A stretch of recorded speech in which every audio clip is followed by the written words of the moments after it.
Human Nature and Conduct by John Dewey, Part 2 of 4, The Place of Impulse in Conduct. Section 1, Impulses and Change of Habits. Habits as organized activities are secondary and acquired, not native and original. They are outgrowths of unlearned activities which are part of man's endowment at birth. The order of topics followed in our discussion here may accordingly be questioned. Why should what is derived, and therefore in some sense artificial in conduct, be discussed before what is primitive, natural, and inevitable? Why didn't we not set out with an examination of those instinctive activities upon which the acquisition of habits is conditioned? The query is a natural one, yet attempts to fling forth a paradox. In conduct, the acquired is the primitive. Impulses, although first in time, are never primary in fact. They are secondary and dependent. The seeming paradox in statement covers a familiar fact. In the life of the individual, instinctive activity comes first. But an individual begins life as a baby, and babies are dependent beings. Their activities could continue at most for only a few hours, were it not for the presence and aid of adults with their formed habits. And babies owe to adults more than procreation, more than the continued food and protection which preserve life. They owe to adults the opportunity to express their native activities in ways that have meaning. Even if, by some miracle, original activity could continue without assistance from the organized skill and art of adults, it would not amount to anything. It would be mere sound and fury. In short, the meaning of native activities is not native. It is acquired. It depends upon interaction with a matured social medium. In the case of a tiger or eagle, anger may be identified with a serviceable life activity, with attack and defense. With a human being, it is as meaningless as a gust of wind on a mud puddle, apart from a direction given it by the presence of other persons, apart from the responses they make to it. It is a physical spasm, a blind, dispersive burst of wasteful energy. It gets quality, significance, when it becomes a smoldering sullenness, an annoying interruption, a peevish irritation, a murderous revenge, a blazing indignation. And although these phenomena, which have a meaning, spring from original native reactions to stimuli, yet they depend also upon the responsive behavior of others. They, and all similar human displays of anger, are not pure impulses. They are habits formed under the influence of association with others who have habits already, and who show their habits in the treatment which converts a blind physical discharge into a significant anger. After ignoring impulses for a long time in behalf of sensations, modern psychology now tends to start out with an inventory and description of instinctive activities. This is an undoubted improvement.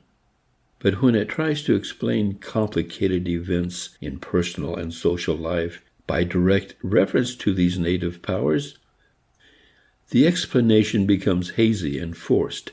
It is like saying the flea and the elephant, the lichen and the redwood, the timid hare and the ravening wolf, the plant with the most inconspicuous blossom and the plant with the most glaring color are alike products of natural selection. There may be a sense in which the statement is true, but till we know the specific environing conditions under which selection took place, we really know nothing. And so we need to know about the social conditions which have educated original activities into definite and significant dispositions before we can discuss the psychological element in society. This is the true meaning of social psychology. At some place on the globe, at some time, every kind of practice seems to have been tolerated or even praised. How is the tremendous diversity of institutions, including moral codes, to be accounted for? The native stock of instincts is practically the same everywhere. Exaggerate as much as we like the native differences of Patagonians and Greeks, Sioux Indians and Hindus, Bushmen and Chinese, the original differences will bear no comparison to the amount of difference found in custom and culture. Since such a diversity cannot be attributed to an original identity, the development of native impulse must be stated in terms of acquired habits, not the growth of customs in terms of instincts. The wholesale human sacrifices of Peru and their tenderness of St. Francis, the cruelties of pirates and the philanthropies of Howard, the practice of Sati and the cult of the Virgin, the war and peace dances of the Comanches and the parliamentary institutions of the British, the communism of the South Sea Islander, and the proprietary thrift of the Yankee, the magic of the medicine man and the experiments of the chemist in his laboratory, the non-resistance of Chinese and the aggressive militarism of an imperial Prussia, monarchy by divine right and government by the people, the countless diversity of habits suggested by such a random list springs from practically the same capital stock of native instincts.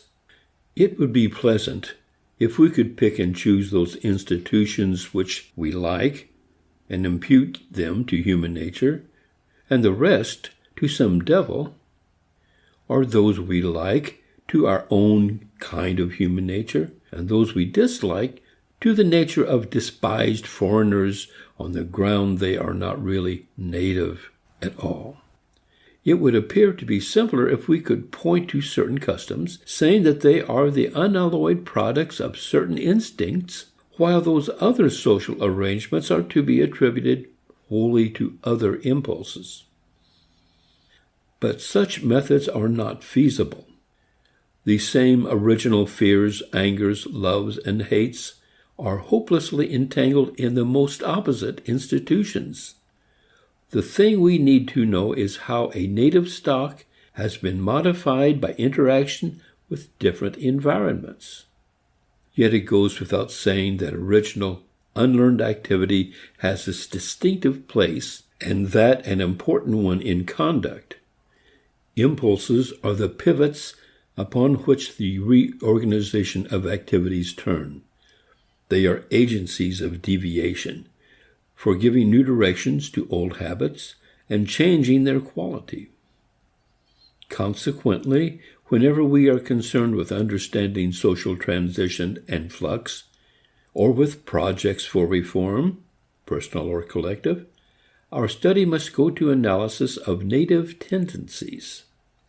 Interest in progress and reform is, indeed, the reason for the present great development of scientific interest in primitive human nature. If we inquire why men were so long blind to the existence of powerful and varied instincts in human beings, the answer seems to be found in the lack of a conception of orderly progress.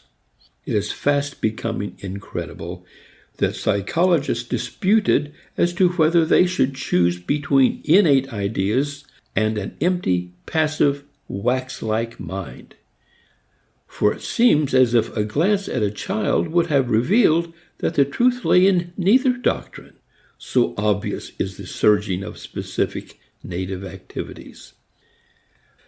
But this obtuseness to facts was evidence of lack of interest in what could be done with impulses, due, in turn, to lack of interest in modifying existing institutions. It is no accident that men become interested in the psychology of savages and babies when they become interested in doing away with old institutions. A combination of traditional individualism with the recent interest in progress explains why the discovery of the scope and force of instincts has led many psychologists to think of them as the fountainhead of all conduct, as occupying a place before instead of after that of habits. The orthodox tradition in psychology is built upon isolation of individuals from their surroundings. The soul or mind or consciousness was thought of as self-contained and self-enclosed. Now, in the career of an individual, if it is regarded as complete in itself, instincts clearly come before habits.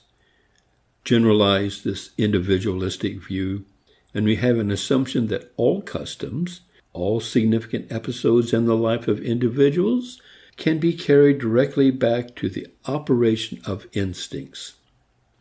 But as we have already noted, if an individual be isolated in this fashion, along with the fact of primacy of instinct, we find also the fact of death. The inchoate and scattered impulses of an infant do not coordinate into serviceable powers except through social dependencies and companionships. His impulses are merely starting points for assimilation of the knowledge and skill of the more matured beings upon whom he depends. They are tentacles set out to gather that nutrition from customs which will in time render the infant capable of independent action. They are agencies for transfer of existing social power into personal ability. They are means of reconstructive growth. Abandon an impossible individualistic psychology, and we arrive at the fact that native activities are organs of reorganization and readjustment. The hen precedes the egg, but nevertheless, this particular egg may be so treated as to modify the future type of hen, the place of impulse in conduct, plasticity of impulse. In the case of the young, it is patent that impulses are highly flexible starting points for activities which are diversified according to the ways in which they are used. Any impulse may become organized into almost any disposition according to the way it interacts with surroundings. Fear may become abject cowardice, prudent caution, reverence for superiors, or respect for equals. An agency for credulous swallowing of absurd superstitions or for wary skepticism. A man may be chiefly afraid of the spirits of his ancestors, of officials, of arousing the disapproval of his associates, of being deceived, of fresh air, or of Bolshevism.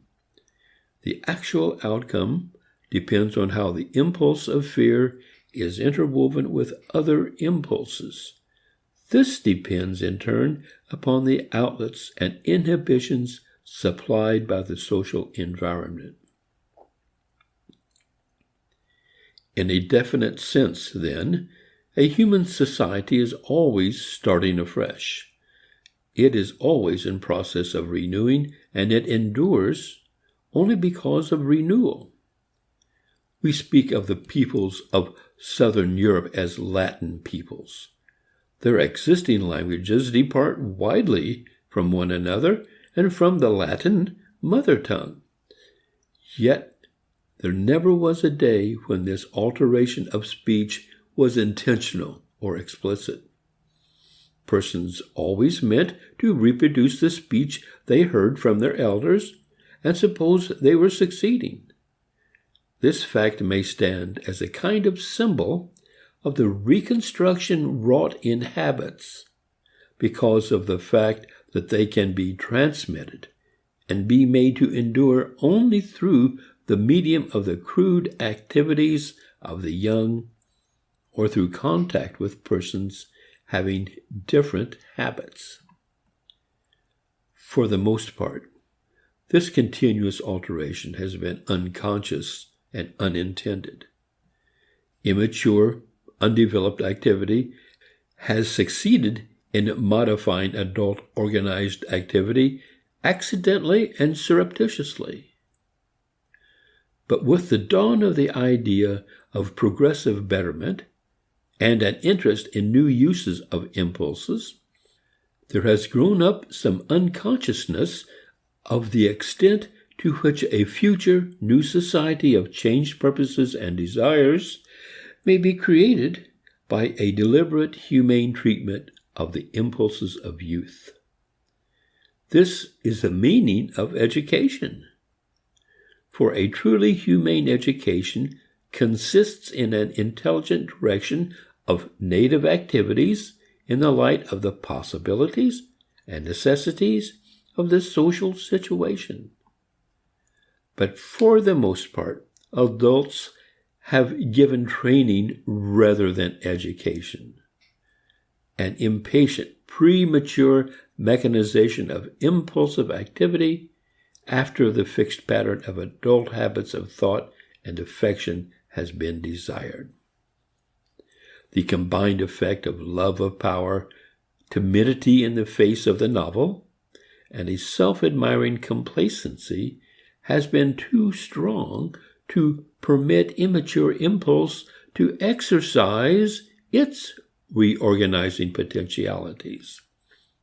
The younger generation has hardly even knocked frankly at the door of adult customs, much less been invited in to rectify, through better education, the brutalities and inequities established in adult habits. Each new generation has crept blindly and furtively through such chance gaps as have happened to be left open. Otherwise, it has been modeled after the old. We have already noted how original plasticity is warped and docility is taken mean advantage of. It has been used to signify not capacity to learn liberally and generously, but willingness to learn the custom of adult associates, ability to learn just those special things which those having power and authority wish to teach. Original modifiability has not been given a fair chance to act as a trustee for a better human life. It has been loaded with convention, biased by adult convenience. It has been practically rendered into an equivalent of non-assertion of originality, a pliant accommodation to the embodied opinions of others. Consequently, docility has been identified with imitativeness instead of with power to remake old habits, to recreate. Plasticity and originality have been opposed to each other. That the most precious part of plasticity consists in ability to form habits of independent judgment and of inventive initiation has been ignored, for it demands a more complete and intense docility to form flexible, easily readjusted habits than it does to acquire those which rigidly copy the ways of others. In short, among the native activities of the young are some that work towards accommodation, assimilation, and reproduction, and others that work toward exploration, discovery, and creation. But the weight of adult custom has been thrown upon retaining and strengthening tendencies toward conformity, and against those which make for variation and independence. The habits of the growing person are jealously kept within the limit of adult customs. The delightful originality of the child is tamed worship of institutions and personages themselves lacking in imaginative foresight, versatile observation, and liberal thought is enforced. Very early in life, sets of mind are formed without attentive thought, and these sets persist and control the mature mind. The child learns to avoid the shock of unpleasant disagreement, to find the easy way out, to appear to conform to customs which are wholly mysterious to him in order to get his own way. That is, to display some natural impulse without exciting the unfavorable notice of those in authority. Adults distrust the intelligence which a child has while making upon him demands for a kind of conduct that requires a high order of intelligence if it is to be intelligent at all. The inconsistency is reconciled by instilling in him moral habits, which have a maximum of emotional impressment and adamantine hold with a minimum of understanding.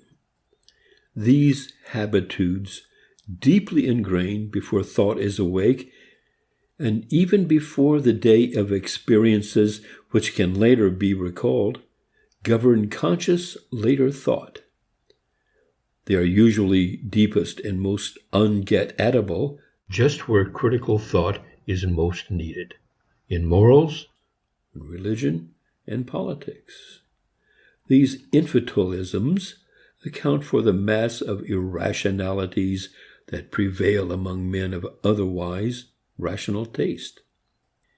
These personal hangovers are the cause of what the student of culture calls survivals.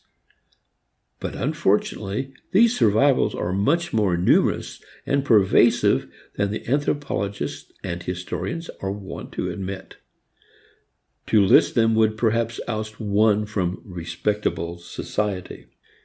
And yet, the intimation never wholly deserts us that there is in the unformed activities of childhood and youth the possibilities of a better life for the community as well as for individuals here and there.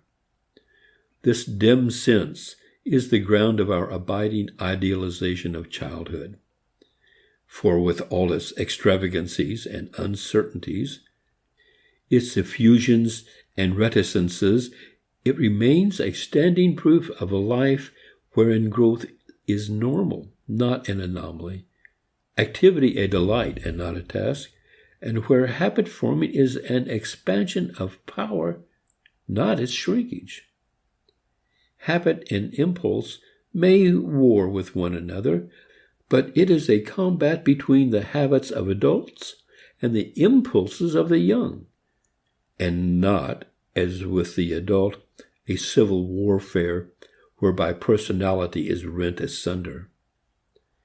Our usual measure for the goodness of children is the amount of trouble they make for grown-ups, which means, of course, the amount they deviate from adult habits and expectations. Yet, by way of expiation, we envy children their love of new experiences, their intentness in extracting the last drop of significance from each situation, and their vital seriousness in things that to us are outworn.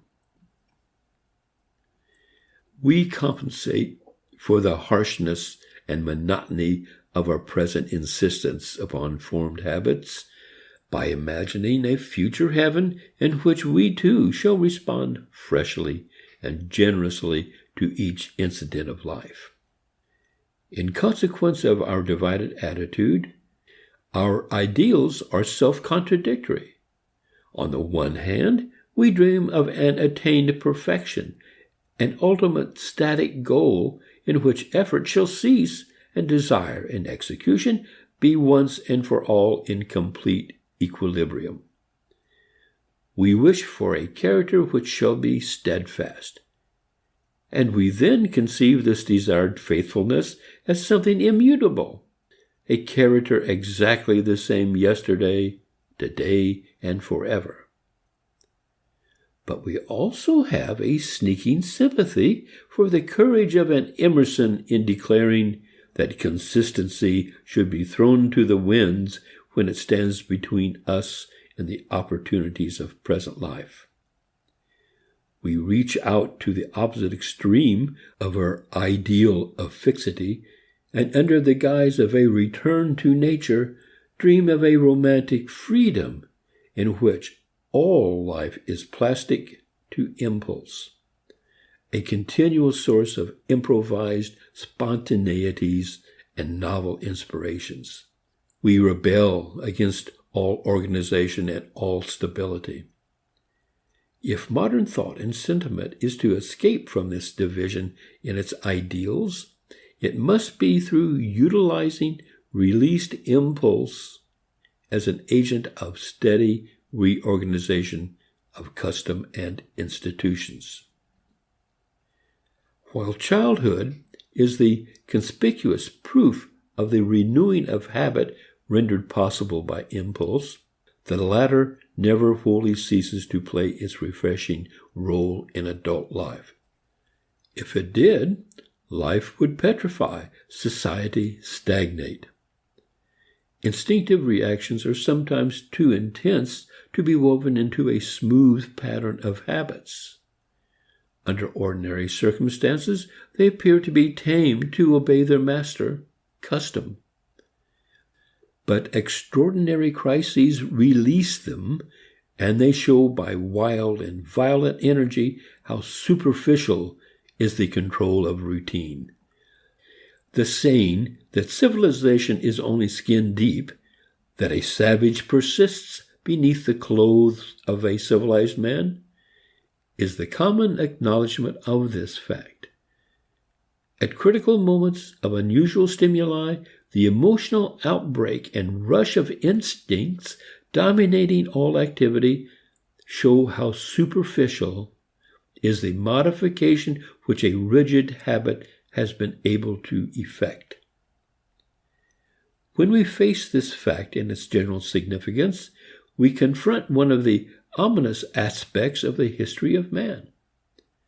We realize how little the progress of man has been the product of intelligent guidance, how largely it has been a byproduct of accidental upheavals, even though by an apologetic interest in behalf of some privileged institution we later transmute chance into providence.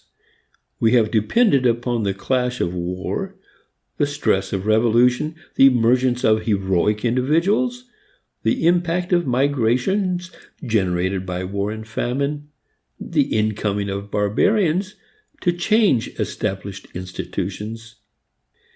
Instead of constantly utilizing unused impulse to effect continuous reconstruction, we have waited till an accumulation of stresses suddenly breaks through the dikes of custom.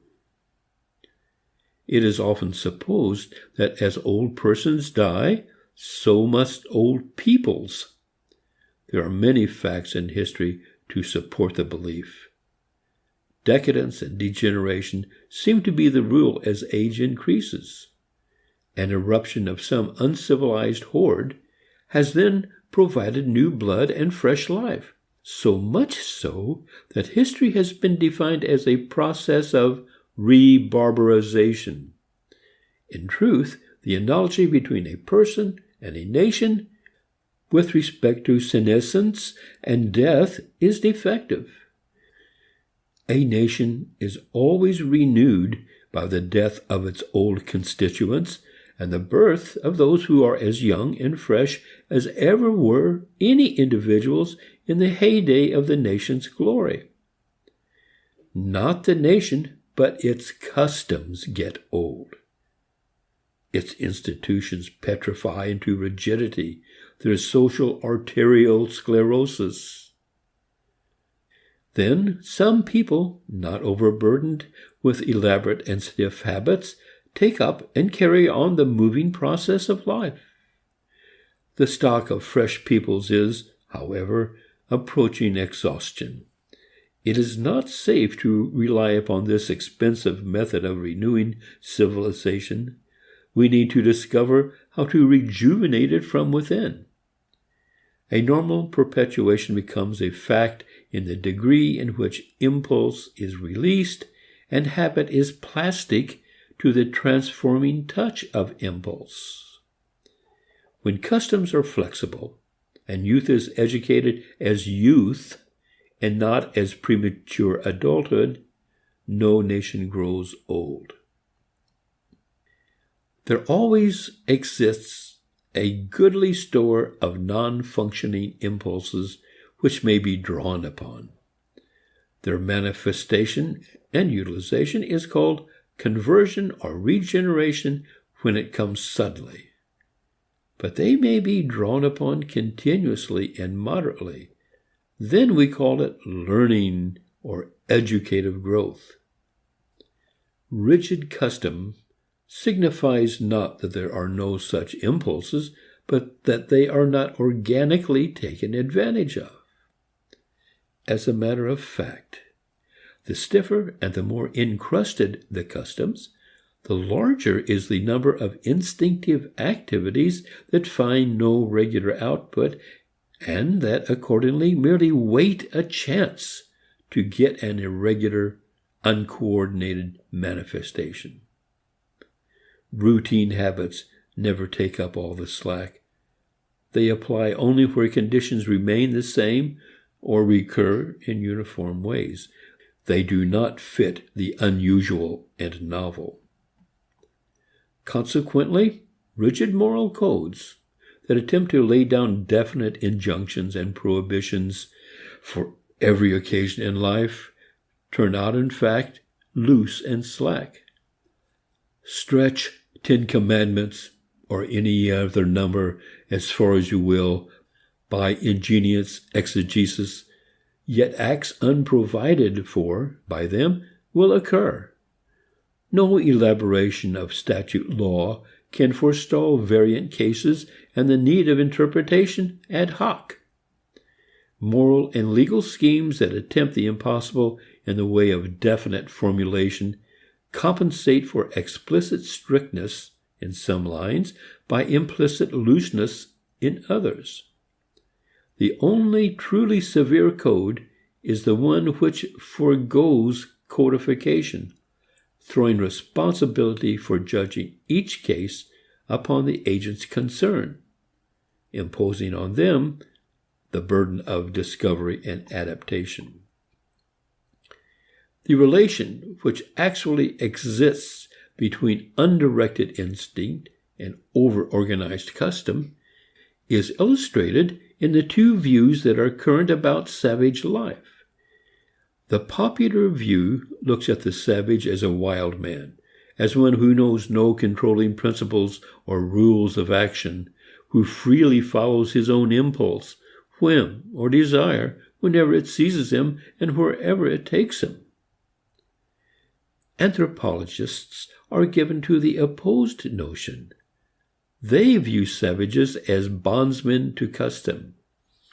They note the network of regulations that order his risings up and his sittings down, his goings out and his comings in. They conclude that in comparison with civilized man, the savage is a slave, governed by many inflexible tribal habitudes in conduct and ideas. The truth about savage life lies in a combination of these two conceptions. Where customs exist, they are of one pattern and binding on personal sentiment and thought to a degree unknown in civilized life. But since they cannot possibly exist with respect to all the changing detail of daily life, whatever is left uncovered by custom is free from regulation. It is therefore left to appetite and momentary circumstance. Thus, enslavement to custom and license of impulse exist side by side. Strict conformity and unrestrained wildness intensify each other. This picture of life shows us in an exaggerated form the psychology current in civilized life whenever customs harden and hold individuals enmeshed. Within civilization, the savage still exists. He is known in his degree by oscillation between loose indulgence and stiff habit. Impulse, in short, brings with itself the possibility, but not the assurance, of a steady reorganization of habits to meet new elements in new situations. The moral problem, in child and adult alike, as regards impulse and instinct, is to utilize them for formation of new habits, or what is the same thing, the modification of an old habit so that it may be adequately serviceable under novel conditions. The place of impulse in conduct, as pivot of readjustment, reorganization in habits, may be defined as follows. On one side, it is marked off from the territory of arrested and encrusted habits. On the other side, it is demarcated from the region in which impulse is a law unto itself. Generalizing these distinctions, a valid moral theory contrasts with all those theories which set up static goals, even when they are called perfection, and with those theories which idealize raw impulse and find in its spontaneities an adequate code of human freedom. Impulse is a source, an indispensable source of liberation, but only as it is employed in giving habits pertinence and freshness does it liberate power. Begin footnote 5.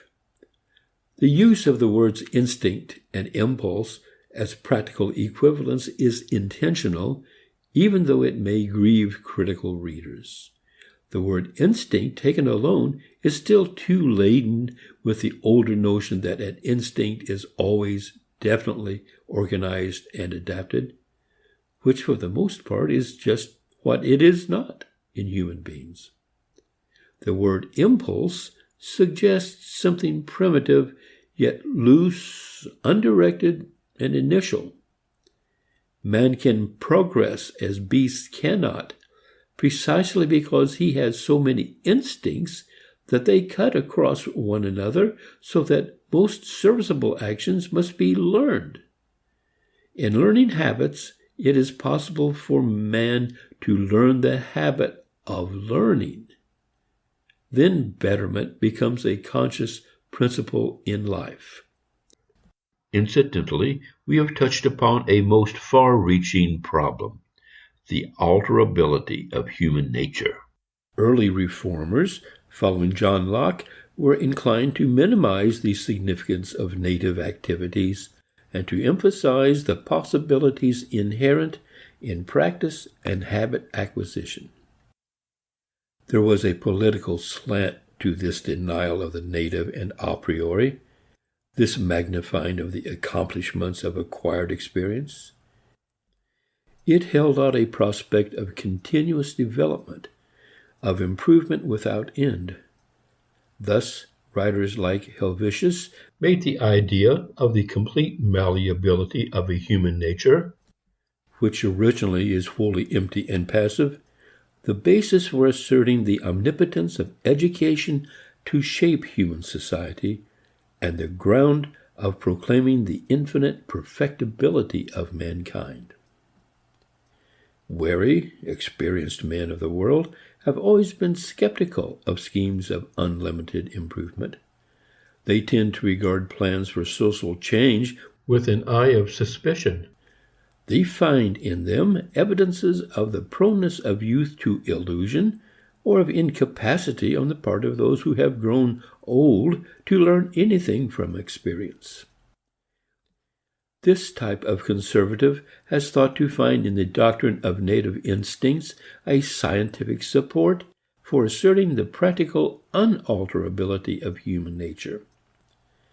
Circumstances may change, but human nature remains from age to age the same. heredity is more potent than environment, and human heredity is untouched by human intent. Effort for a serious alteration of human institutions is utopian. As things have been, so they will be. The more they change, the more they remain the same. Curiously enough, both parties rest their case upon just the factor which, it is analyzed, weakens their respective conclusions. That is to say, the radical reformer rests his contention in behalf of easy and rapid change upon the psychology of habits, of institutions in shaping raw nature, and the conservative grounds his counter-assertion upon the psychology of instincts. As a matter of fact, it is precisely custom which has greatest inertia, which is least susceptible of alteration, while instincts are most readily modifiable through use, most subject to educative direction. The conservative, who begs scientific support from the psychology of instincts, is the victim of an outgrown psychology which derived its notion of instinct from an exaggeration of the fixity and certainty of the operation of instincts among the lower animals. He is a victim of a popular zoology of the bird, bee, and beaver, which was largely framed to the greater glory of God. He is ignorant that instincts in the animals are less infallible and definite than is supposed, and also that the human being differs from the lower animals in precisely the fact that his native activities lack the complex, ready-made organization of the animal's original abilities. But the shortcut revolutionist fails to realize the full force of the things about which he talks most, namely, institutions as embodied habits. Anyone with knowledge of the stability and force of habit will hesitate to propose or prophesy rapid and sweeping social changes. A social revolution may effect abrupt and deep alterations in external customs, in legal and political institutions, but the habits that are behind these institutions and that have willy-nilly been shaped by objective conditions, the habits of thought and feeling, are not so easily modified. They persist and insensibly assimilate to themselves the outer innovations, much as American judges nullify the intended changes of statute law by interpreting legislation in the light of common law. The force of lag in human life is enormous. Actual social change is never so great as is apparent change. Ways of belief, of expectation, of judgment, and attendant emotional dispositions of like and dislike are not easily modified after they have once taken shape. Political and legal institutions may be altered, even abolished, but the bulk of popular thought, which has been shaped to their pattern, persists. This is why glowing predictions of the immediate coming of a social millennium terminate so uniformly in disappointment, which gives point to the standing suspicion of the cynical conservative about radical changes. Habits of thought outlive modifications in the habit of overt action. The former are vital. The latter, without the sustaining life of the former, are muscular tricks. Consequently, as a rule, the moral effects of even great political revolutions, after a few years of outwardly conspicuous alterations, do not show themselves till after the lapse of years. A new generation must come upon the scene whose habits of mind have been formed under the new conditions. There is pith in the saying that important reforms cannot take real effect until after a number of influential persons have died. Where general and enduring moral changes do accompany an external revolution, it is because appropriate habits of thought have previously been insensibly matured. The external change merely registers the removal of an external superficial barrier to the operation of existing intellectual tendencies. Those who argue that social and moral reform is impossible on the ground that the old Adam of human nature remains forever the same, attribute, however, to native activities the permanence and inertia that in truth belong only to acquired customs. To Aristotle, slavery was rooted in aboriginal human nature. Native distinctions of quality exist such that some persons are, by nature, gifted with power to plan, command, and supervise, and others possess merely capacity to obey and execute. Hence, slavery is natural and inevitable. There is error in supposing that because domestic and chattel slavery has been legally abolished, therefore slavery as conceived by Aristotle has disappeared. But matters have at last progressed to a point where it is clear that slavery is a social state, not a psychological necessity. Nevertheless, the worldly-wise Aristotles of today assert that the institutions of war and the present wage system are so grounded in immutable human nature that effort to change them is foolish. Like Greek slavery or feudal serfdom, war and the existing economic regime are social patterns wove out of the stuff of instinctive activities. Native human nature supplies the raw materials, but custom furnishes the machinery and the designs. War would not be possible without anger, pugnacity, rivalry, self-display, and such like native tendencies. Activity inheres in them and will persist under every condition of life. To imagine they can be eradicated is like supposing that society can go on without eating and without union of the sexes. But to fancy that they must eventuate in war is as if a savage were to believe that because he uses fibers having fixed natural properties in order to weave baskets, therefore his immemorial tribal patterns are also natural necessities and immutable forms. From a humane standpoint, our study of history is still all too primitive. It is possible to study a multitude of histories and yet permit history, the record of the transactions and transformations of human activities, to escape us. Taking history in separate doses of this country and that, we take it as a succession of isolated finalities, each one in due season giving way to another, as supernumeraries succeed one another in a march across the stage. We thus miss the fact of history and also its lesson, the diversity of institutional forms and customs which the same human nature may produce and employ. An infantile logic, now happily expelled from physical science, taught that opium put men to sleep because of its dormitive potency.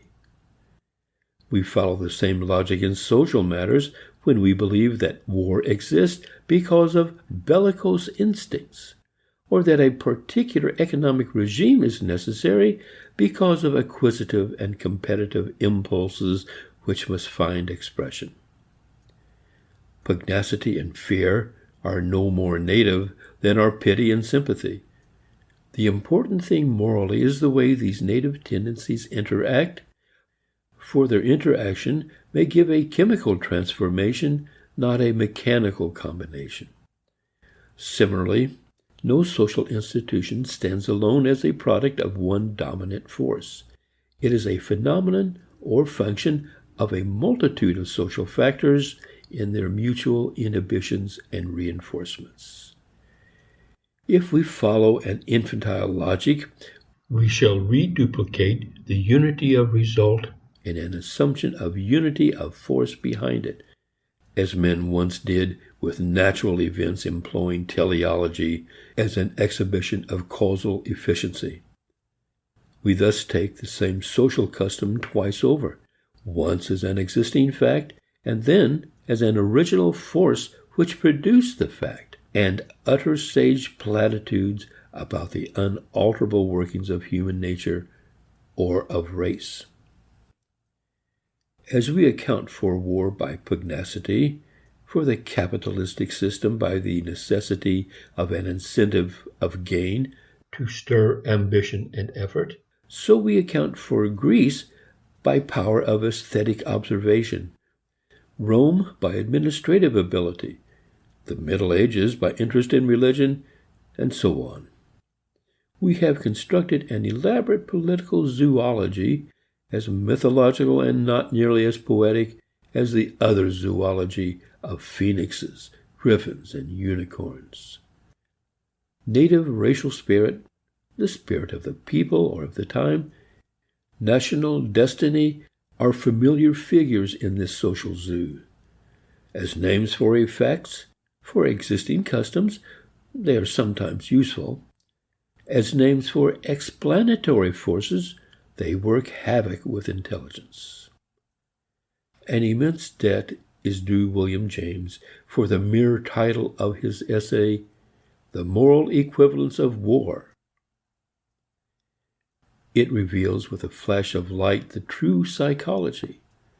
Clans, tribes, races, cities, empires, nations, states have made war. The argument that this fact proves an ineradicable belligerent instinct which makes war forever inevitable is much more respectable than many arguments about the immutability of this and that social tradition. For it has the weight of a certain empirical generality back of it. Yet the suggestion of an equivalent for war calls attention to the medley of impulses which are casually bunched together under the caption of belligerent impulse, and it calls attention to the fact that the elements of this medley may be woven together into many differing types of activity, some of which may function the native impulses in much better ways than war has ever done. Pugnacity, rivalry, vainglory, love of booty, fear, suspicion, anger, desire for freedom from the conventions and restrictions of peace, love of power and hatred of oppression, opportunity for novel displays, love of home and soil, attachment to one's people and to the altar and the hearth, courage, loyalty, opportunity to make a name, money or a career, affection, piety to ancestors and ancestral gods, all of these things and many more make up the warlike force. To suppose there is some one unchanging native force which generates war is as naive as the usual assumption that our enemy is actuated solely by the meaner of the tendencies named, and we only by the nobler. In earlier days, there was something more than a verbal connection between pugnacity and fighting. Anger and fear moved promptly through the fists, but between a loosely organized pugilism and the highly organized warfare of today, there intervenes a long economic, scientific, and political history. Social conditions, rather than an old and unchangeable Adam, have generated wars. The ineradicable impulses that are utilized in them are capable of being drafted into many other channels. The century that has witnessed the triumph of the scientific doctrine of the convertibility of natural energies ought not to balk at the lesser miracle of social equivalences and substitutes. It is likely that if Mr. James had witnessed the World War, he would have modified his mode of treatment. So many new transformations entered into the war that the war seems to prove that Though an equivalent has not been found for war, the psychological forces traditionally associated with it have already undergone profound changes. We may take the Iliad as a classic expression of war's traditional psychology, as well as the source of the literary tradition regarding its motives and glories. But where are Helen, Hector, and Achilles in modern warfare? The activities that evoke and incorporate a war are no longer personal love, love of glory, or the soldier's love of his own privately amassed booty, but are of a collective, prosaic, political, and economic nature. Universal conscription, the general mobilization of all agricultural and industrial forces of the folk not engaged in the trenches, the application of every conceivable scientific and mechanical device, the mass movements of soldiery regulated from a common center by a depersonalized general staff. These factors relegate the traditional psychological apparatus of war to a now remote antiquity. The motives once appealed to are out of date. They do not now induce war. They simply are played upon after war has been brought into existence in order to keep the common soldiers keyed up to their task. The more horrible a depersonalized scientific mass war becomes, the more necessary it is to find universal ideal motives to justify it. Love of Helen of Troy has become a burning love for all humanity, and hatred of the foe symbolizes a hatred of all the unrighteousness and injustice and oppression which he embodies. The more prosaic the actual causes, the more necessary it is to find glowingly sublime motives. Such considerations hardly prove that war is to be abolished at some future date, but they destroy that argument for its necessary continuance, which is based on the immutability of specified forces in original human nature. Already, the forces that once caused war have found other outlets for themselves, while new provocations, based on new economic and political conditions, have come into being. War is thus seen to be a function of social institutions, not of what is natively fixed in human constitution. The last great war has not, it must be confessed, made the problem of finding social equivalence simpler and easier. It is now naive to attribute war to specific, isolable human impulses for which separate channels of expression may be found, while the rest of life is left to go on about the same. A general social reorganization is needed, which will redistribute forces, immunize, divert, and nullify. Hinton was doubtless right when he wrote that the only way to abolish war was to make peace heroic. It now appears that the heroic emotions are not anything which may be specialized in a sideline, so that the war impulses may find a sublimation in special practices and occupation. They have to get an outlet in all the tasks of peace. The argument for the abiding necessity of war turns out, accordingly, to have this much value. It makes us wisely suspicious of all cheap and easy equivalences. It convinces us of the folly of striving to eliminate war by agencies which leave the other institutions of society pretty much unchanged. History does not prove the inevitability of war, but it does prove that customs and institutions which organize native powers into certain patterns in politics and economics will also generate the war pattern. The problem of war is difficult because it is serious. It is none other than the wider problem of the effective moralizing or humanizing of native impulses in times of peace. The case of economic institutions is as suggestive as that of war. The present system is indeed much more recent and more local than is the institution of war. But no system has ever as yet existed which did not in some form involve the exploitation of some human beings for the advantage of others. And it is argued that this trait is unassailable because it flows from the inherent immutable qualities of human nature.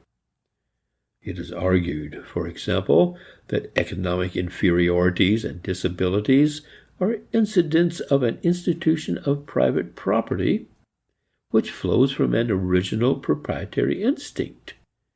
It is contended they spring from a competitive struggle for wealth, which in turn flows from the absolute need of profit as an inducement to industry. The pleas are worth examination for the light they throw upon the place of impulses in organized conduct. No unprejudiced observer will lightly deny the existence of an original tendency to assimilate objects and events to the self, to make them part of the me. We may even admit that the me cannot exist without the mine. The self gets solidity and form through an appropriation of things which identifies them with whatever we call myself. Even a workman in a modern factory where depersonalization is extreme gets to have his machine and is perturbed at a change. Possession shapes and consolidates the I of philosophers. I own, therefore I am, expresses a truer psychology than the Cartesian I think, therefore I am. A man's deeds are imputed to him as their owner, not merely as their creator. That he cannot disown them when the moment of their occurrence passes is the root of responsibility, moral as well as legal. But these same considerations evince the versatility of possessive activity. My worldly goods, my good name, my friends, my honor and shame all depend upon a possessive tendency. The need for appropriation has had to be satisfied, but only a calloused imagination fancies that the institution of private property, as it exists A.D. 1921, is the sole or the indispensable means of its realization. Every gallant life is an experiment in different ways of fulfilling it. It expends itself in predatory aggression, in forming friendships, in seeking fame, in literary creation, in scientific production. In the face of this elasticity, it requires an arrogant ignorance to take the existing complex system of stocks and bonds, of wills and inheritance, a system supported at every point by manifold legal and political arrangements, and treat it as the sole legitimate and baptized child of an instinct of appropriation. Sometimes, even now, a man most accentuates the fact of ownership when he gives something away. Use or consumption is the normal end of possession. We can conceive a state of things in which the proprietary impulse gets full satisfaction by holding goods as mine in just the same degree in which they were visibly administered for a benefit in which a corporate community shared. Does the case stand otherwise with the other psychological principle appealed to, namely the need of an incentive of personal profit to keep men engaged in useful work? We need not content ourselves with pointing out the elasticity of the idea of gain and possible equivalences for pecuniary gain, and the possibility of a state of affairs in which only those things would be counted personal gains which profit a group. It will advance the discussion if we instead subject to analysis the whole conception of incentive and motive.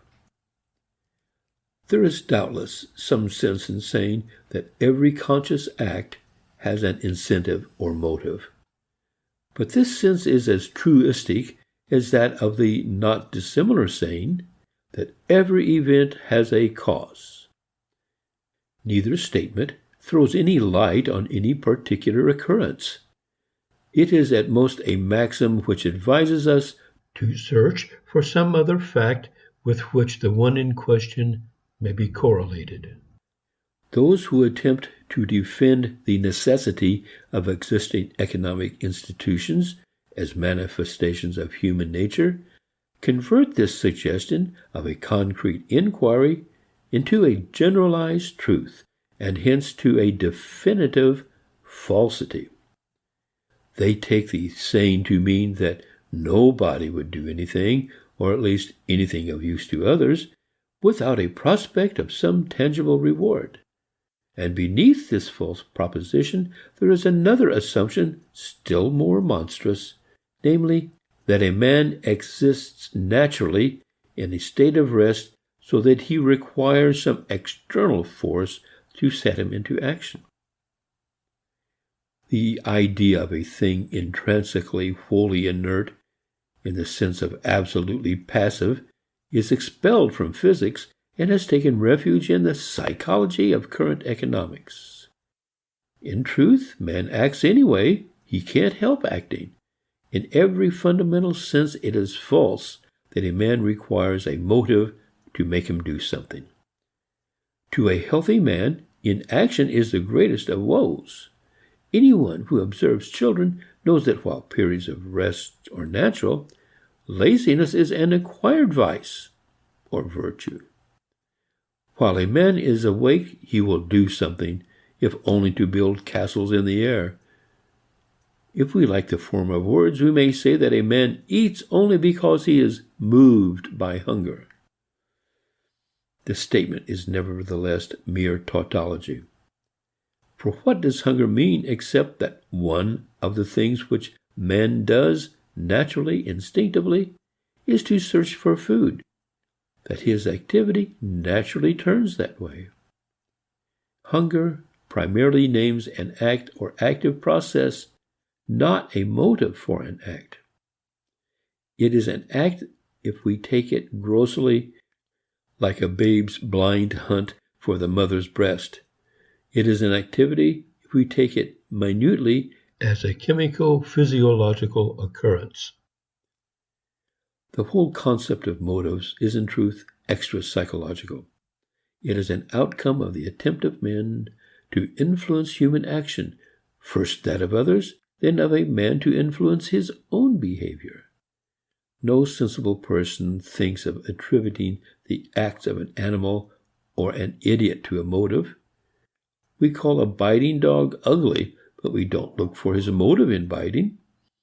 If, however, we were able to direct the dog's actions by inducing him to reflect upon his acts, we should at once become interested in the dog's motives for acting as he does, and should endeavor to get him interested in the same subject. It is absurd to ask what influences a man to activity, generally speaking. He is an active being, and that is all there is to be said on that score. But when we want to get him to act in this specific way rather than in that, when we want to direct his activity, that is to say in a specified channel, then the question of motive is pertinent. A motive is then that element in the total complex of a man's activity which, if it can be sufficiently stimulated, will result in an act having specified consequences.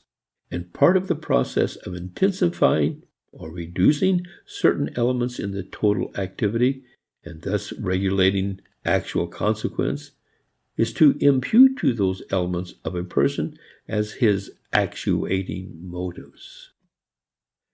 A child naturally grabs food, but he does it in our presence. His manner is socially displeasing, and we attribute to his act, up to this time wholly innocent, the motive of greed or selfishness. Greediness simply means the quality of his act as socially observed and disapproved. But by attributing it to him as his motive for acting in the disapproved way, we induce him to refrain. We analyze his total act and call his attention to an obnoxious element in its outcome. A child with equal spontaneity or thoughtlessness gives way to others. We point out to him with approval that he acted considerately, generously. And this quality of action, when noted and encouraged, becomes a reinforcing stimulus of that factor which will induce similar acts in the future. An element in an act viewed as a tendency to produce such and such consequences is a motive. A motive does not exist prior to an act and produce it.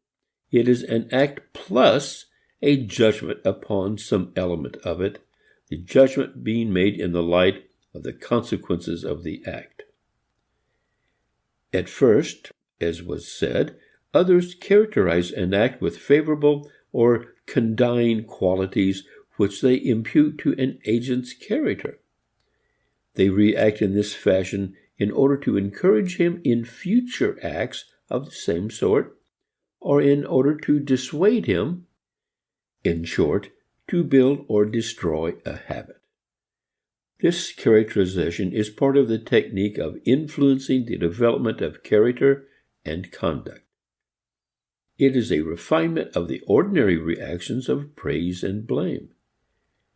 After a time and to some extent, a person teaches himself to think of the results of acting in this way or that before he acts. He recalls that if he acts this way or that, some observer, real or imaginary, will attribute to him noble or mean disposition, virtuous or vicious motive. Thus he learns to influence his own conduct. An inchoate activity taken in this forward-looking reference to results, especially results of approbation and condemnation, constitutes a motive. Instead, then, of saying that a man requires a motive in order to induce him to act, we should say that when a man is going to act, he needs to know what he is going to do, what the quality of his act is in terms of consequences to follow.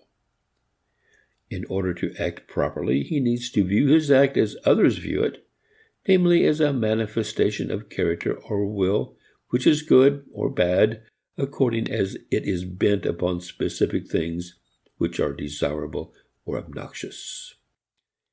There is no call to furnish a man with incentives to activity in general, but there is every need to induce him to guide his own action by an intelligent perception of its results.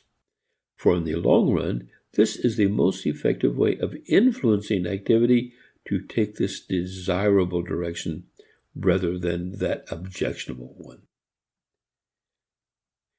A motive, in short, is simply an impulse viewed as a constituent in a habit, a factor in a disposition. In general, its meaning is simple. But in fact, motives are as numerous as are original impulsive activities multiplied by the diversified consequences they produce as they operate under diverse conditions. How, then, does it come about that current economic psychology has so tremendously oversimplified the situation? Why does it recognize but one type of motive, that which concerns personal gain? Of course, part of the answer is to be found in the natural tendency in all sciences toward a substitution of artificial conceptual simplifications for the tangles of concrete empirical facts. But the significant part of the answer has to do with the social conditions under which work is done, conditions which are such as to put an unnatural emphasis upon the prospect of reward. It exemplifies again our leading proposition that social customs are not direct and necessary consequences of specific impulses, but that social institutions and expectations shape and crystallize impulses into dominant habits. The social peculiarity which explains the emphasis put upon profit as an inducement to productive, serviceable work stands out in high relief in the identification of work with labor. For labor means in economic theory something painful, so onerously disagreeable or costly that every individual avoids it if he can and engages in it only because of the promise of an overbalancing gain.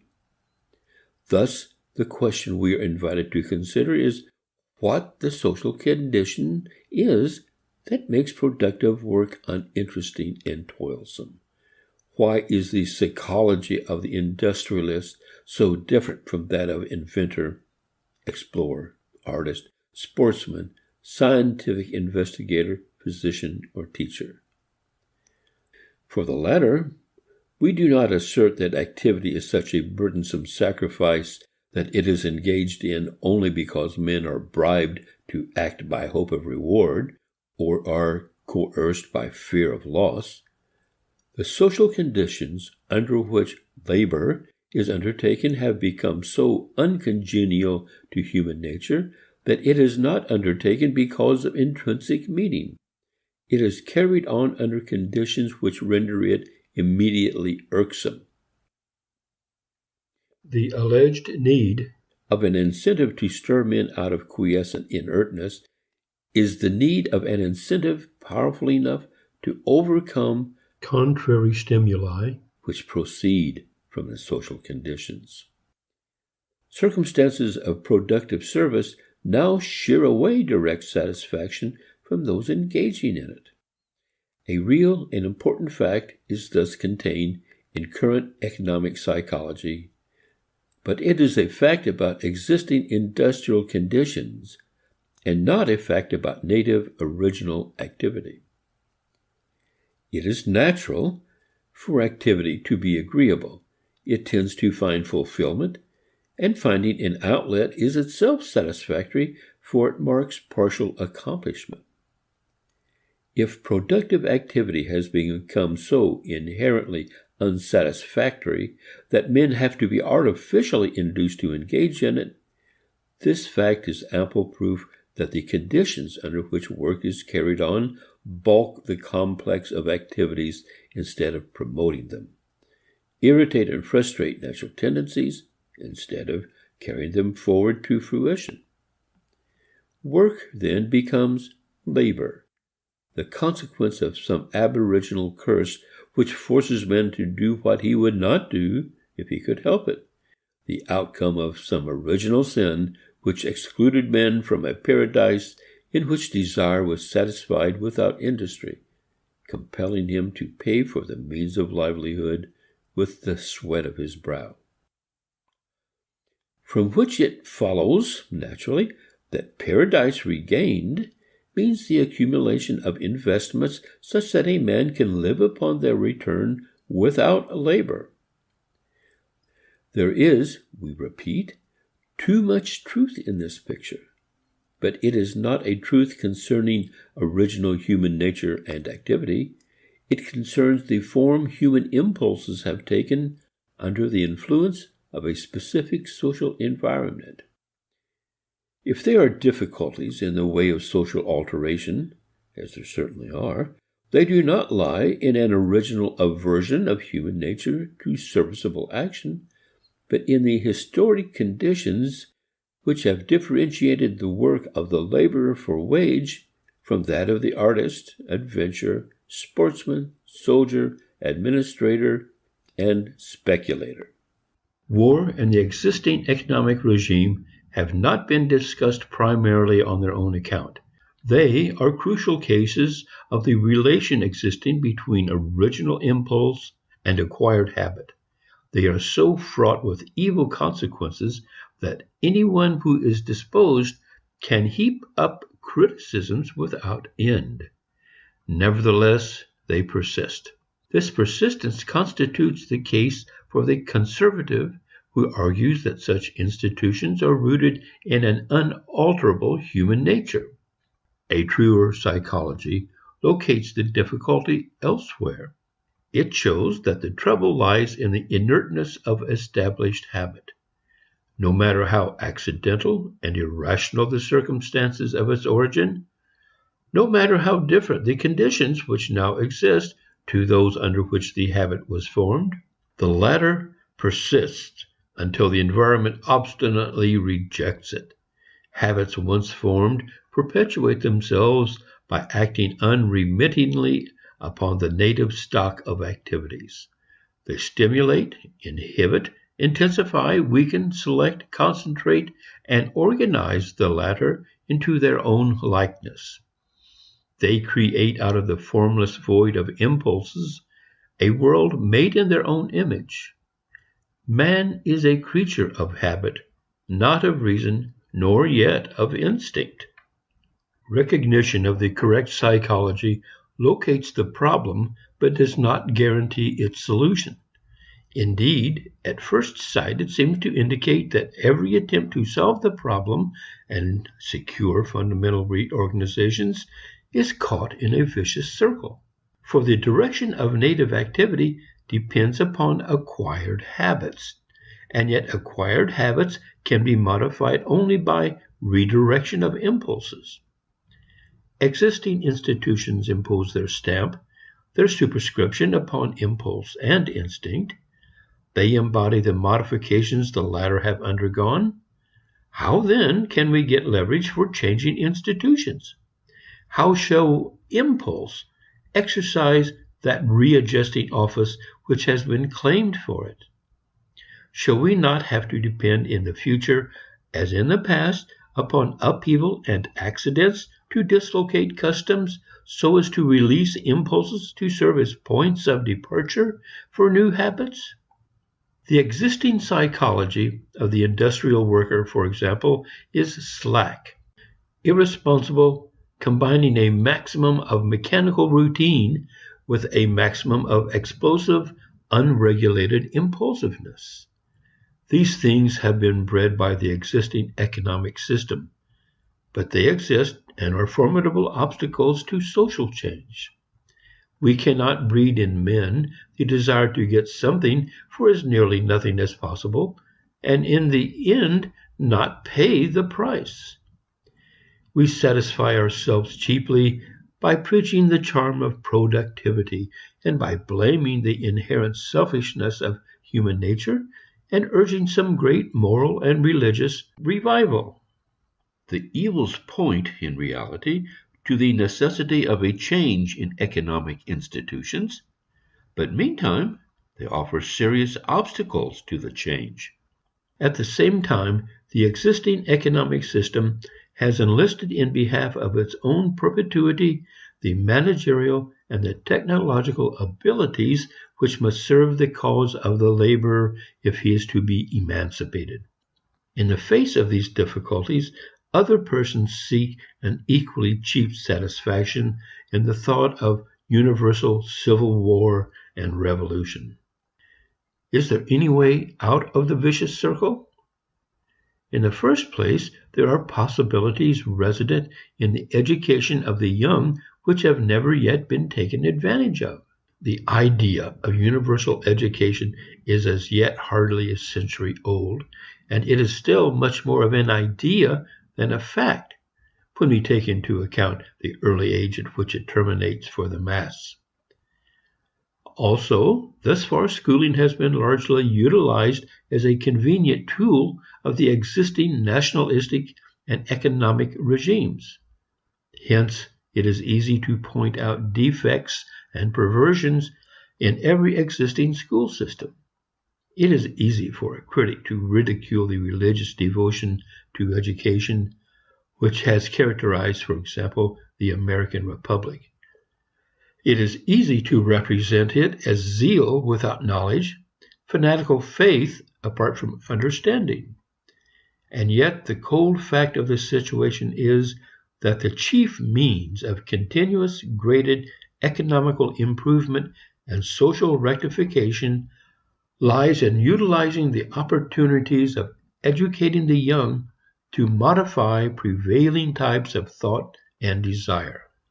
The young are not as yet as subject to the full impact of established customs. Their life of impulsive activity is vivid, flexible, experimenting, and curious.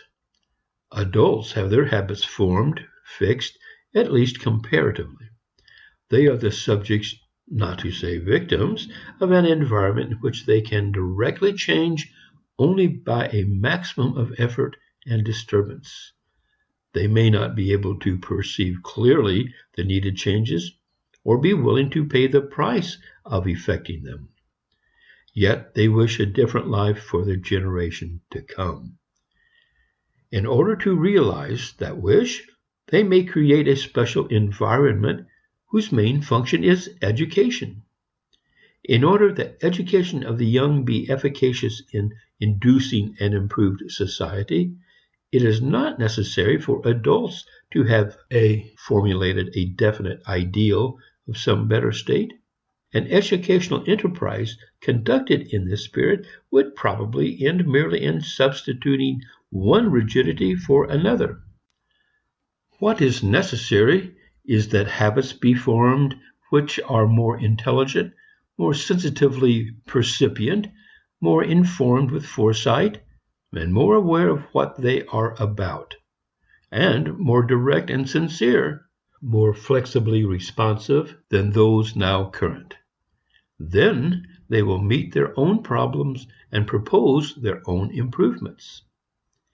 Educative development of the young is not the only way in which the life of impulse may be employed to effect social ameliorations, though it is the least expensive and most orderly. No adult environment is all of one piece. The more complex a culture is, the more certain it is to include habits formed on differing, even conflicting patterns. Each custom may be rigid, unintelligent in itself, and yet this rigidity may cause it to wear upon others. The resulting attrition may release impulse for new adventures. The present time is conspicuously a time of such internal frictions and liberations. Social life seems chaotic, unorganized, rather than too fixedly regimented. Political and legal institutions are now inconsistent with the habits that dominate friendly intercourse, science, and art. Different institutions foster antagonistic impulses and form contrary dispositions. If we had to wait upon exhortations and unembodied ideals to effect social alterations, we should indeed wait long. But the conflict of patterns involved in institutions which are inharmonious with one another is already producing great changes. The significant point is not whether modifications shall continue to occur, but whether they shall be characterized chiefly by uneasiness, discontent, and blind antagonistic struggles, or whether intelligent direction may modulate the harshness of conflict and turn the elements of disintegration into a constructive synthesis. At all events, the social situation in advanced countries is such as to impart an air of absurdity to our insistence upon the rigidity of customs. There are plenty of persons to tell us that the real trouble lies in lack of fixity of habit and principle, in departure from immutable standards and structures constituted once for all. We are told that we are suffering from an excess of instinct and from laxity of habit due to surrender to impulse as a law of life. The remedy is said to be to return from contemporary fluidity to the stable and spacious patterns of a classic antiquity that observed law and proportion. For somehow antiquity is always classic. When instability, uncertainty, and erratic change are diffused throughout the situation, why dwell upon the evils of fixed habit and the need of release of impulse as an initiator of reorganizations. Why not rather condemn impulse and exalt habits of referencing order and fixed truth? The question is natural, but the remedy suggested is futile. It is not easy to exaggerate the extent to which we now pass from one kind of a nurture to another as we go from business to church, from science to the newspaper, from business to art, from companionship to politics, and from home to school. An individual is now subjected to many conflicting schemes of education. Hence habits are divided against one another, personality is disrupted, the scheme of conduct is confused and disintegrated. But the remedy lies in the development of a new morale, which can be attained only as released impulses are intelligently employed to form harmonious habits adapted to one another in a new situation. A laxity due to decadence of old habits cannot be corrected by exhortations to restore old habits in their former rigidity. Even though it were abstractly desirable, it is impossible. And it is not desirable because the inflexibility of old habits is precisely the chief cause of their decay and disintegration. Plaintive lamentations at the prevalence of change and abstract appeals for restoration of senile authority are signs of personal feebleness, of inability to cope with change. It is a defense reaction. Section 5. Classification of instincts. We may sum up the discussion in a few generalized statements. In the first place, it is unscientific to try to restrict original activities to a definite number of sharply demarcated classes of instincts. And the practical result of this attempt is injurious. To classify is, indeed, as useful as it is natural.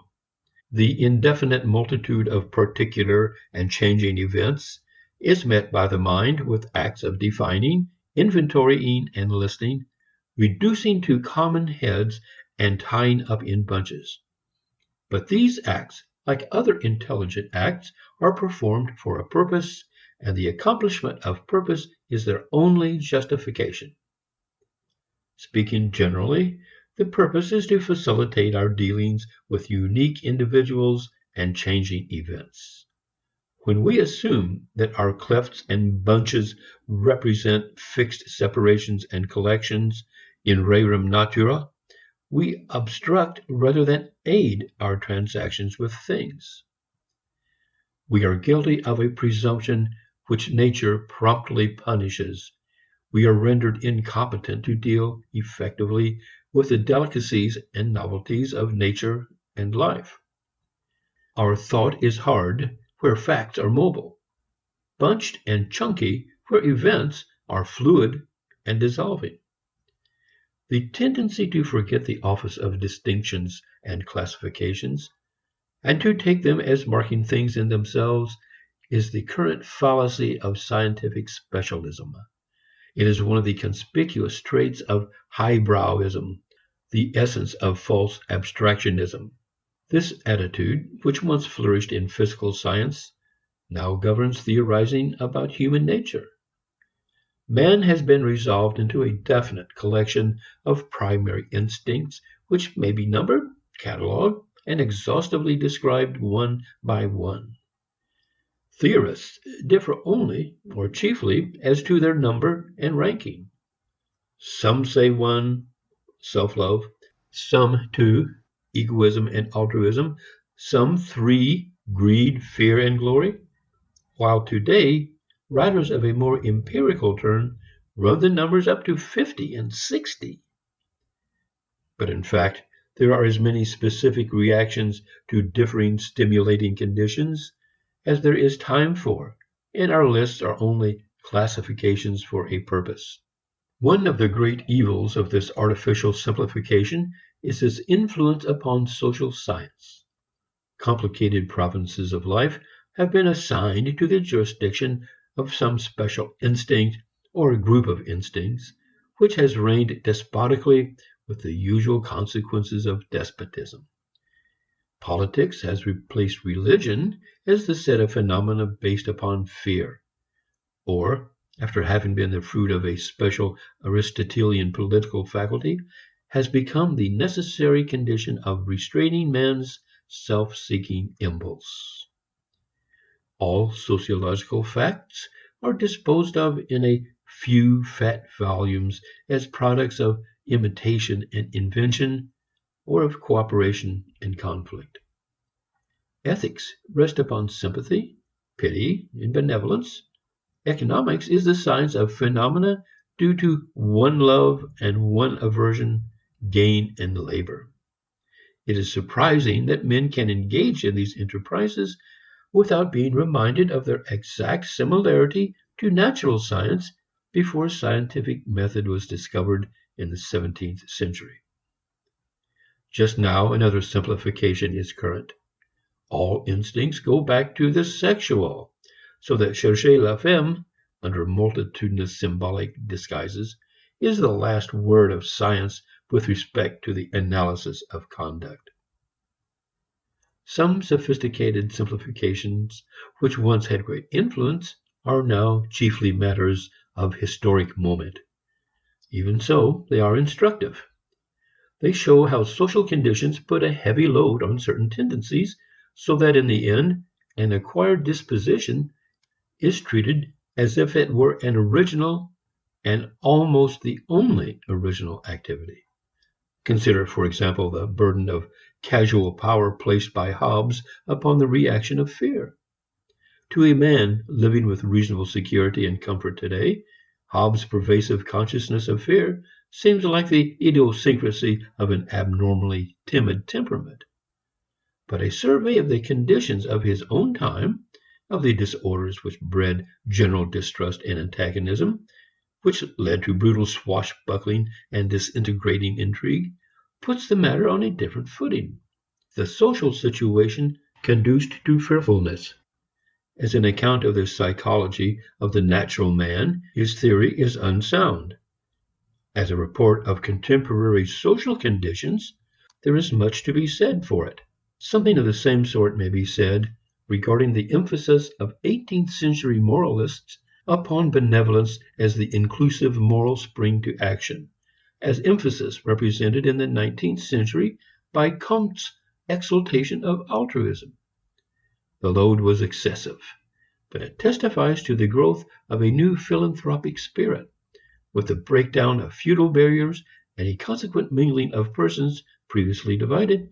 A sense of responsibility for the happiness of others, for the mitigation of misery, grew up. Conditions were not ripe for its translation into political action. Hence the importance attached to the private disposition of voluntary benevolence. If we venture into more ancient history, Plato's threefold division of the human soul into a rational element, a spirited active one, and an appetitive one, aiming at increase of gain, is immensely illuminating. As is well known, Plato said that society is the human soul writ large. In society, he found three classes: the philosophic and scientific, the soldier citizenry, and the traders and artisans. Hence the generalization as to the three dominating forces in human nature.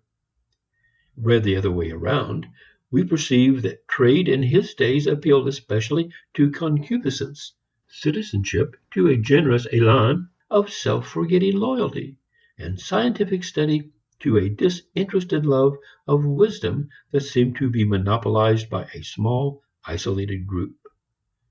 The distinctions were not in truth projected from the breast of the natural individual into society, but they were cultivated in classes of individuals by force of social custom and expectation. Now the prestige that once attached to the instinct of self-love has not wholly vanished. The case is still worth examination. In its scientific form, start was taken from an alleged instinct of self-preservation, characteristic of man as well as of other animals. From this seemingly innocuous assumption, a mythological psychology burgeoned. Animals, including men, certainly performed many acts whose consequence is to protect and preserve life. If their acts did not upon the whole have this tendency, neither the individual or the species would long endure. The acts that spring from life also in the main conserve life. Such is the undoubted fact. What does the statement amount to? Simply the truism that life is life, that life is a continuing activity as long as it is life at all. But the self-love school converted the fact that life tends to maintain life into a separate and special force which somehow lies back of life and accounts for its various acts. An animal exhibits in its life activity a multitude of acts of breathing, digesting, secreting, excreting, attack, defense, search for food, etc. A multitude of specific responses to specific stimulations of the environment. But mythology comes in and attributes them all to a nisus for self-preservation. Thence it is but a step to the idea that all conscious acts are prompted by self-love. This premise is then elaborated in ingenious schemes, often amusing when animated by a cynical knowledge of the world, tedious when of a would-be logical nature, to prove that every act of man, including his apparent generosities, is a variation played on the theme of self-interest. The fallacy is obvious. Because an animal cannot live except as it is alive, except that it is as its acts have the result of sustaining life, it is concluded that all its acts are instigated by an impulse to self-preservation.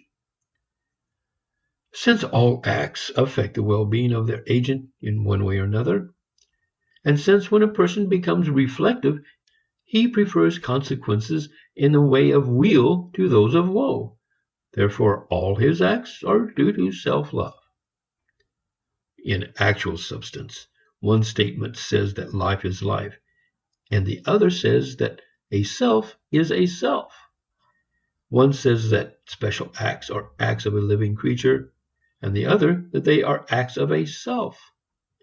In the biological statement, the concrete diversity between the acts of, say, a clam and of a dog are covered up by pointing out that the acts of each tend to self-preservation, ignoring the somewhat important fact that in one case it is the life of a clam and in the other the life of a dog, which is continued. In morals, the concrete differences between a Jesus, a Peter, a John, and a Judas are covered up by the wise remark that after all, they are all selves, and all act as selves. In every case, a result or end is treated as an actuating cause. The fallacy consists in transforming the truistic fact of acting as a self to the fiction of acting always for self. Every act, truistically again, tends to a certain fulfillment or satisfaction of some habit which is an undoubted element in the structure of character. Each satisfaction is qualitatively what it is because of the disposition fulfilled in the object attained, treachery or loyalty, mercy or cruelty. But theory comes in and blankets the tremendous diversity in the quality of the satisfactions which are experienced by pointing out that they are all satisfactions. The harm done is then completed by transforming this artificial unity of result into an original love of satisfaction as the force that generates all acts alike. Because a Nero and a Peabody both get satisfaction in acting as they do, it is inferred that the satisfaction of each is the same in quality, and that both were actuated by love of the same objective. In reality, the more we concretely dwell upon the common fact of fulfillment, the more we realize the difference in the kind of selves fulfilled. In pointing out that both the North and the South poles are poles, we do not abolish the difference of North from South. We accentuate it. The explanation of the fallacy is, however, too easy to be convincing. There must have been some material, empirical reason why intelligent men were so easily entrapped by a fairly obvious fallacy. That material error was a belief in the fixity and simplicity of the self, a belief which had been fostered by a school far removed from the one in question. The theologians with the dogma of the unity and ready-made completeness of the soul. We arrive at true conceptions of motivation and interest only by the recognition that selfhood, except as it has encased itself in a shell of routine, is in process of making, and that any self is capable of including within itself a number of inconsistent selves, of unharmonized dispositions. Even a Nero may be capable upon occasion of acts of kindness. It is even conceivable that under certain circumstances he may be appalled by the consequences of cruelty and turn to the fostering of kindlier impulses. A sympathetic person is not immune to harsh arrogances, and he may find himself involved in so much trouble as a consequence of a kindly act that he allows his generous impulses to shrivel and henceforth governs his conduct by the dictates of the strictest worldly prudence. Inconsistencies and shiftings in character are the commonest things in experience. Only the hold of a traditional conception of the singleness and simplicity of soul and self blinds us to perceiving what they mean, the relative fluidity and diversity of the constituents of selfhood. There is no one ready-made self behind activities.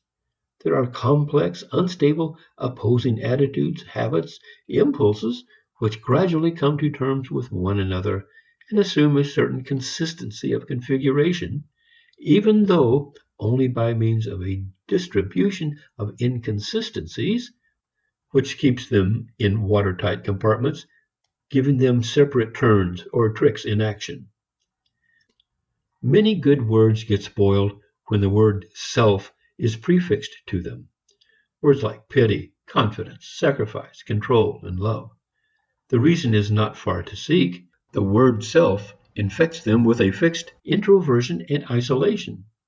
It implies that the act of love or trust or control is turned back upon a self which already is in full existence and in whose behalf the act operates. Pity fulfills and creates a self when it is directed outward, opening the mind to new contacts and perceptions. Pity for self withdraws the mind back into itself, rendering its subject unable to learn from the buffetings of fortune.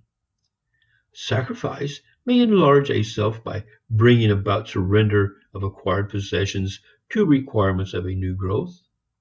Self-sacrifice means a self-maiming, which asks for a compensatory pay in some later possession or indulgence.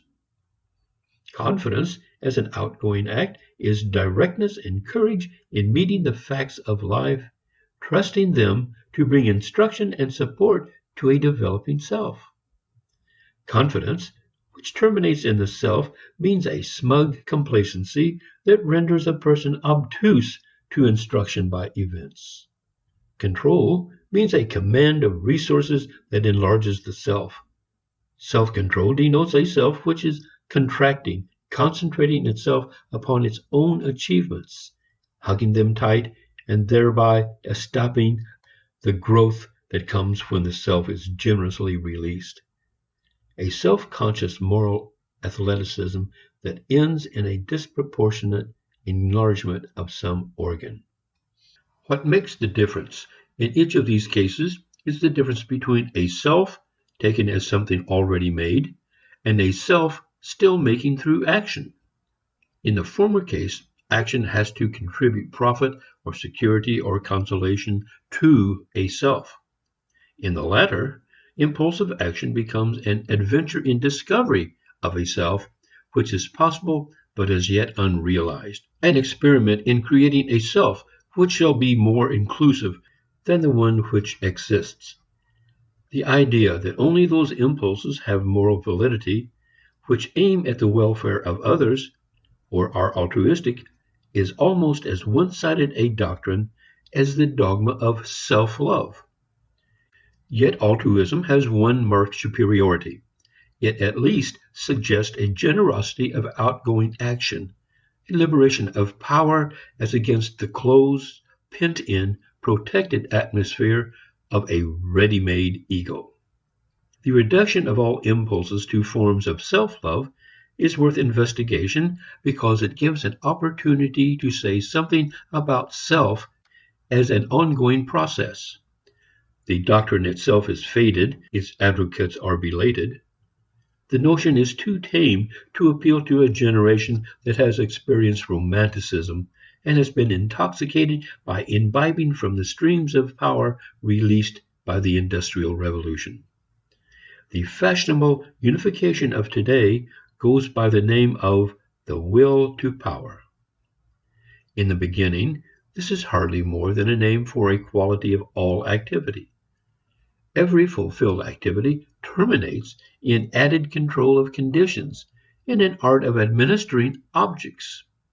Execution, satisfaction, realization, and fulfillment are all names for the fact that an activity implies an accomplishment which is possible only by subduing circumstances to serve as an accomplice of achievement.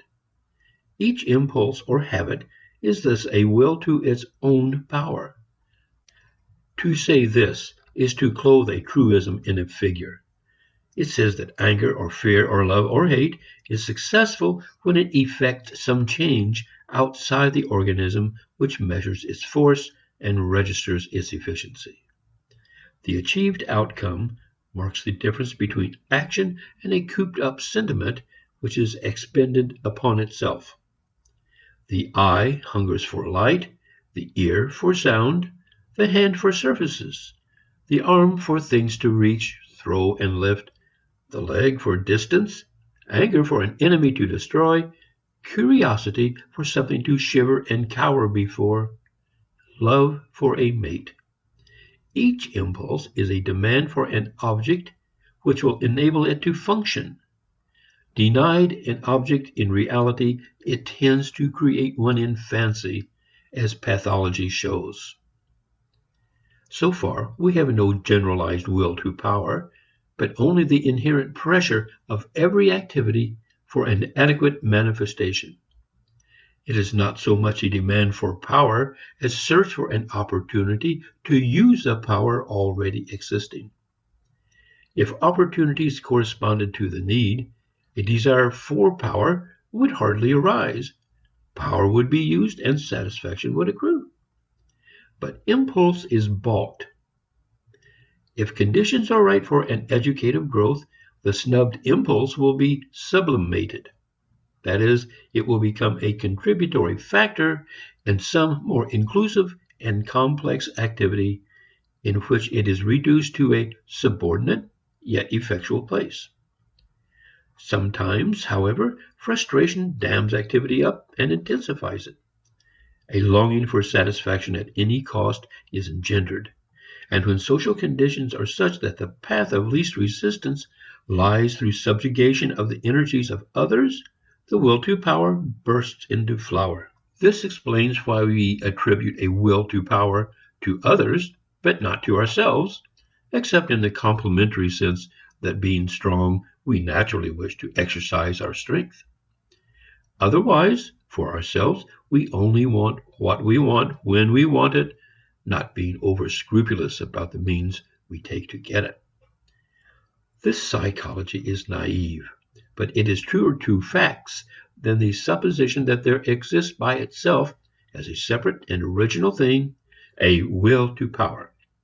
For it indicates that the real fact is some existing power which demands outlet and which becomes self-conscious only when it is too weak to overcome obstacles. Conventionally, the will to power is imputed only to a comparatively small number of ambitious and ruthless men. They are probably, upon the whole, quite unconscious of any such will, being mastered by specific, intense impulses that find their realization most readily by bending others to serve as tools of their aims. Self-conscious will to power is found mainly in those who have a so-called inferiority complex and who would compensate for a sense of personal disadvantage acquired early in childhood by making a striking impression upon others, in the reflex of which they feel their strength appreciated. The litterateur who has to take his action out in imagination is much more likely to evince a will to power than a Napoleon who sees definite objects with extraordinary clearness and who makes directly for them. The explosive irritations, naggings, the obstinacy of weak persons, dreams of grandeur, the violence of those usually submissive, are the ordinary marks of a will to power. Discussion of the false simplification involved in this doctrine suggests another unduly fixed and limited classification. Critics of the existing economic regime have divided instincts into the creative and the acquisitive, and have condemned the present order because it embodies the latter at the expense of the former. The division is convenient, yet mistaken. Convenient because it sums up certain facts of the present system, mistaken because it takes social products for psychological originals.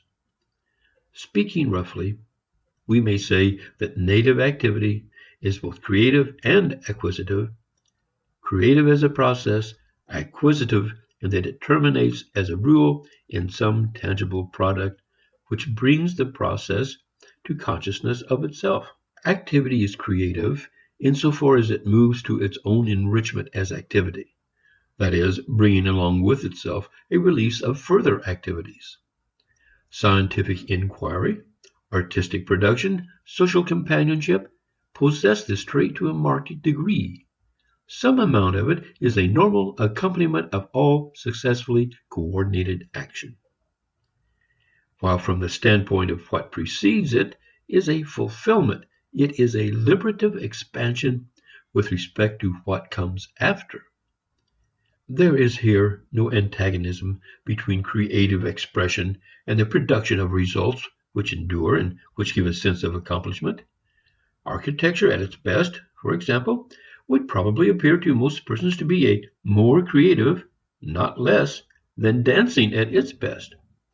There is nothing in industrial production which of necessity excludes creative activity. The fact that it terminates in tangible utilities no more lowers its status than the uses of a bridge exclude creative art from a share in its design and construction. What requires explanation is why process is so definitely subservient to product in so much of modern industry. That is, why later use rather than present achieving is the emphatic thing. Well, the answer seems to be twofold. An increasingly large portion of economic work is done with machines. As a rule, these machines are not under the personal control of those who operate them. The machines are operated for ends which the worker has no share in forming, and in which, as such, or apart from his wage, he has no interest. He neither understands the machine nor cares for their purpose. He is engaged in an activity in which means are cut off from ends, instruments from what they achieve. Highly mechanized activity tends, as Emerson said, to turn men into spiders and needles. But if men understand what they are about, if they see the whole process of which their special work is a necessary part, and if they have concern, care for the whole, then the mechanizing effect is counteracted. But when a man is only the tender of a machine, he can have no insight and no affection. Creative activity is out of the question. What remains to the workman is, however, not so much acquisitive desires as love of security and a wish for a good time. An excessive premium on security springs from the precarious conditions of the workman. Desire for a good time, so far as it needs any explanation, from demand for relief from drudgery, due to the absence of culturing factors in the work done. Instead of acquisition being a primary end, the net effect of the process is rather to destroy sober care for materials and products, to induce careless wastefulness, so far as that can be indulged in without lessening the weekly wage. From the standpoint of orthodox economic theory, the most surprising thing about modern industry is the small number of persons who have any effective interest in acquisition of wealth. This disregard for acquisition makes it easier for a few who do want to have the things their own way and who monopolize what is amassed. If an acquisitive impulse were only more evenly developed, more of a real fact than it is quite possible that things would be better than they are. Even with respect to men who succeed in accumulating wealth, it is a mistake to suppose that acquisitiveness plays with most of them a large role, beyond getting control of the tools of the game. Acquisition is necessary as an outcome, but it arises not from love of accumulation, but from the fact that without a large stock of possessions, one cannot engage effectively in modern business. It is an incident of love of power, of desire to impress fellows, to obtain prestige, to secure influence, to manifest ability, to succeed, in short, under the conditions of the given regime. And if we are to shove a mythological psychology of instincts behind modern economics, we should do better to invent instincts for security, a good time, power, and success than to rely upon an acquisitive instinct. We should have also to give much weight to a particular sporting instinct. Not acquiring dollars, but chasing them, hunting them, is the most important thing. Acquisition has its part in the big game, for even the most devoted sportsman prefers, other things being equal, to bring home the fox's brush. A tangible result is the mark to oneself and to others of success in sport. Instead of dividing sharply an acquisitive impulse manifested in business and a creative instinct displayed in science, art, and social fellowship, we should rather first inquire why it is that so much creative activity is in our day diverted into business, and then ask why it is that opportunity for exercise of the creative capacity in business is now restricted to such a small class, those who have to do with banking, finding a market, and manipulating investments. And finally ask why creative activity is perverted into an over-specialized and frequently inhumane operation. For after all, it is not the bare fact of creation, but its quality that counts. The captains of industry are creative artists of a sort. Industry absorbs an undue share of the creative activity of the present time cannot be denied. To impute to the leaders of industry and commerce simply an acquisitive motive is not merely to lack insight into their conduct, but it is to lose the clue to better conditions. For a more proportionate distribution of creative power between business and other occupations, and a more humane, wider use of it in business, depend upon grasping aright the forces actually at work. Industrial leaders combined interest in making far-reaching plans, large syntheses of conditions based upon study, mastery of refined and complex technical skill, control over natural forces and events, with love of adventure, excitement, and mastery of fellow men. When these interests are reinforced with actual command of all the means of luxury, of display, and procuring admiration from the less fortunate, it is not surprising that creative force is drafted largely into business channels, and that competition for an opportunity to display power becomes brutal. The strategic question, as was said, is to understand how and why political, legal, scientific, and educational conditions of society for the last centuries have stimulated and nourished such a one-sided development of creative activities.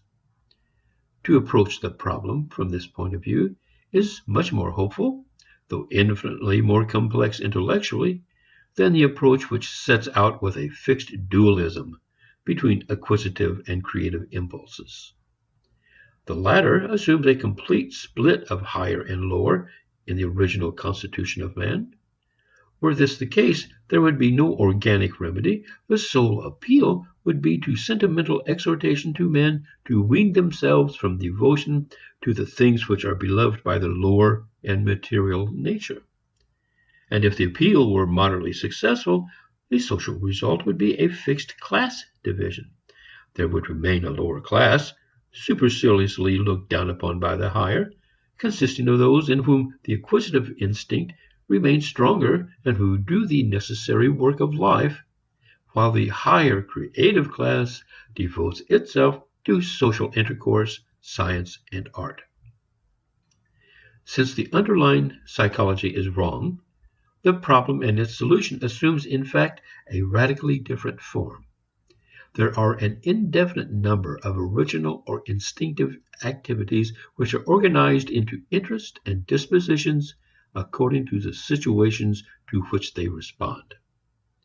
To increase the creative phase and the humane quality of these activities is an affair of modifying the social conditions which stimulate, select, intensify, weaken, and coordinate native activities. The first step in dealing with it is to increase our detailed scientific knowledge. We need to know exactly the selective and directive force of each social situation, exactly how each tendency is promoted and retarded. Command of the physical environment on a large and deliberate scale did not begin until belief in gross forces and entities was abandoned. Control of physical energies is due to inquiry which establishes specific correlations between minute elements. It will not be otherwise with social control and adjustment. Having the knowledge, we may set hopefully at work upon a course of social invention and experimental engineering. A study of the educative effect, the influence upon habit, of each definite form of human intercourse is prerequisite to effective reform. Section 6. No separate instincts. In spite of what has been said, it will be asserted that there are definite, independent, original instincts which manifest themselves in specific acts in a one-to-one correspondence. Fear, it will be said, is a reality, and so is anger and rivalry, and love of mastery of others, and self-abasement, maternal love, sexual desire, gregariousness, and envy, and each has its own appropriate deed as a result. Of course, they are realities. So are suction, rusting of metals, thunder and lightning, and lighter than air flying machines. But science and invention did not get on as long as men indulged in the notion of special forces to account for such phenomena. Men tried that road, and it only led them into learned ignorance. They spoke of nature's abhorrence of a vacuum, of a force of combustion, of intrinsic nesis toward this and that, of heaviness and levity as forces. It turned out that these forces were only the phenomena over again, translated from a specific and concrete form, in which they were at least actual, into a generalized form in which they were verbal. They converted a problem into a solution which afforded a simulated satisfaction. Advance in insight and control came only when the mind turned squarely around. After it had dawned upon inquirers that their alleged causal forces were only names which condensed into a duplicate form a variety of complex occurrences, they set about breaking up phenomena into minute detail and searching for correlations, that is, for elements in other gross phenomena which also varied. Correspondence of variations of elements took the place of large and imposing forces. The psychology of behavior is only beginning to undergo similar treatment. It is probable that the vogue of sensation psychology was due to the fact that it seemed to promise a similar detailed treatment of personal phenomena. But as yet, we tend to regard sex, hunger, fear, and even much more complex active interest as if they were lump forces, like the combustion or gravity of old-fashioned physical science. It is not hard to see how the notion of a single and separate tendency grew up in the case of simpler acts, like hunger and sex. The paths of motor outlet or discharge are comparatively few and are fairly well defined. Specific bodily organs are conspicuously involved. Hence there is suggested the notion of a correspondingly separate psychic force or impulse. There are two fallacies in this assumption. The first consists in ignoring the fact that no activity, even one that is limited by routine habit, is confined to the channel which is most flagrantly involved in its execution. The whole organism is concerned in every act to some extent and in some fashion, internal organs as well as muscular, those of circulation, secretion, etc. Since the total state of the organism is never exactly twice alike, insofar as the phenomena of hunger and sex are never twice in the same fact, the difference may be negligible for some purposes, and yet give the key for the purposes of a psychological analysis which shall terminate in a correct judgment of value. Even physiologically, the context of organic changes accompanying an act of hunger or sex makes the difference between a normal and a morbid phenomenon. In the second place, the environment in which the act takes place is never twice alike. Even when the overt organic discharge is substantially the same, the acts impinge upon a different environment and thus have different consequences. It is thus impossible to regard those differences of objective result as indifferent to the quality of the acts. They are immediately sensed, if not clearly perceived, and they are the only components of the meaning of the act. When feelings, dwelling antecedently in the soul, are supposed to be the causes of acts, it was natural to suppose that each psychic element had its own inherent quality, which might be directly read off by introspection. But when we surrender this notion, it becomes evident that the only way of telling what an organic act is like is by the sensed or perceptible changes which it occasions. Some of these will be intra-organic and, as just indicated, they will vary with every act.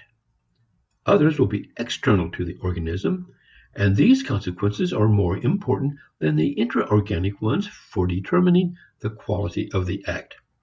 For they are consequences in which others are concerned and which evoke reactions of favor and disfavor, as well as cooperative and resisting activities of a more indirect sort.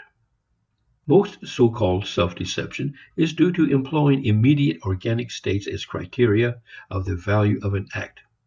To say that it feels good or yields direct satisfaction is to say that it gives rise to a comfortable internal state. The judgment based upon this experience may be entirely different from the judgment passed by others upon the basis of its objective or social consequences. As a matter of even the most rudimentary precaution, therefore, every person learns to recognize to some extent the quality of an act on the basis of its consequences in the acts of others. But even without this judgment, the exterior changes produced by an act are immediately sensed, and being associated with the act, become a part of its quality. Even a young child sees the smash of things occasionally by his anger, and the smash may compete with the satisfied feeling of discharged energy as an index of value. A child gives way to what, grossly speaking, we call anger. Its felt or appreciated quality depends in the first place upon the conditions of his organism at the time, and this is never twice alike. In the second place, the act is at once modified by the environment upon which it impinges, so that different consequences are immediately reflected back to the doer. In one case, Anger is directed, say, at older and stronger playmates who immediately avenge themselves upon the offender, perhaps cruelly. In another case, it takes effect upon weaker and impotent children, and the reflected, appreciated consequence is one of achievement, victory, power, and a knowledge of the means of having one's own way. The notion that anger still remains a single force is a lazy mythology. Even in the cases of hunger and sex, where the channels of action are fairly demarcated by antecedent conditions or nature, the actual content and feel of hunger and sex are indefinitely varied according to their social contexts. Only when a man is starving is hunger an unqualified natural impulse. As it approaches this limit, it tends to lose, moreover, its psychological distinctiveness and to become a raven of the entire organism. The treatment of sex by psychoanalysts is most instructive, for it flagrantly exhibits both the consequences of artificial simplification and the transformation of social results into psychic causes. Writers, usually male, hold forth on the psychology of women as if they were dealing with a platonic universal entity, although they habitually treat men as individuals, varying with structure and environment. They treat phenomena which are peculiarly symptoms of the civilization of the West at the present time as if they were the necessary effects of fixed native impulses of human nature. Romantic love, as it exists today, with all the varying perturbations it occasions, is as definitely a sign of specific historic conditions as are the big battleships with turbines, internal combustion engines, and electrically driven machines. It would be as sensible to treat the latter as the effects of a single psychic cause as to attribute the phenomena of disturbance and conflict which accompany present sexual relations as manifestations of an original single psychic force or libido. Upon this point, at least, a Marxian simplification is nearer the truth than that of Jung. Again, it is customary to suppose that there is a single instinct of fear, or at most a few well-defined subspecies of it. In reality, when one is afraid, the whole being reacts, and this entire responding organism is never twice the same.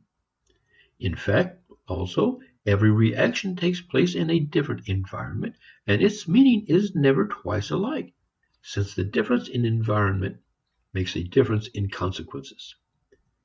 It is only mythology which sets up a single, identical psychic force which causes all the reactions of fear, a force beginning and ending in itself. It is true enough that in all cases we are able to identify certain more or less separable characteristic acts, muscular contractions, withdrawals, evasions, concealments. But in the latter words we have already brought in an environment. Such terms as withdrawal and concealment have no meaning except as attitudes toward objects. There is no such thing as an environment in general. There are specific changing objects and events. Hence the kind of evasion or running away or shrinking up which takes place is directly correlated with specific surrounding conditions. There is no one fear having diverse manifestations. There are as many qualitatively different fears as there are objects responded to and different consequences sensed and observed. Fear of the dark is different from the fear of publicity, fear of the dentist from fear of ghosts, fear of conspicuous success from fear of humiliation, fear of a bat from fear of a bear. Cowardice, embarrassment, caution, and reverence may all be regarded as forms of fear. They all have certain physical organic acts in common, those of organic shrinkage, gestures of hesitation and retreat, but each is qualitatively unique. Each is what it is in virtue of its total interactions or correlations with other acts and with the environing medium, with consequences. high explosives, and the aeroplane have brought into being something new in conduct. There is no error in calling it fear, but there is error, even from a limited clinical standpoint, in permitting the classifying name to blot from view the difference between fear of bombs dropped from the sky and the fears which previously existed. The new fear is just as much and just as little original and native as a child's fear of a stranger. For any activity is original when it first occurs. As conditions are continually changing, new and primitive activities are continually occurring. The traditional psychology of instincts obscures recognition of this fact. It sets up a hard and fast, preordained class under which specific acts are subsumed so that their own quality and originality are lost from view. This is why the novelist and dramatist are so much more illuminating as well as more interesting commentators on conduct than the schematizing psychologist. The artist makes perceptible individual responses and thus displays a new phase of human nature evoked in new situations. In putting the case visibly and dramatically, he reveals vital actualities. The scientific systematizer treats each act as merely another sample of some old principle, or as the mechanical combination of elements drawn from a ready-made inventory. When we recognize the diversity of native activities and the varied ways in which they are modified through interactions with one another in response to different conditions, we are able to understand moral phenomena otherwise baffling. In the career of any impulse activity, there are, speaking generally, three possibilities. It may find a surging explosive discharge, blind and unintelligent. It may be sublimated, that is, become a factor coordinated intelligently with others in a continuing course of action.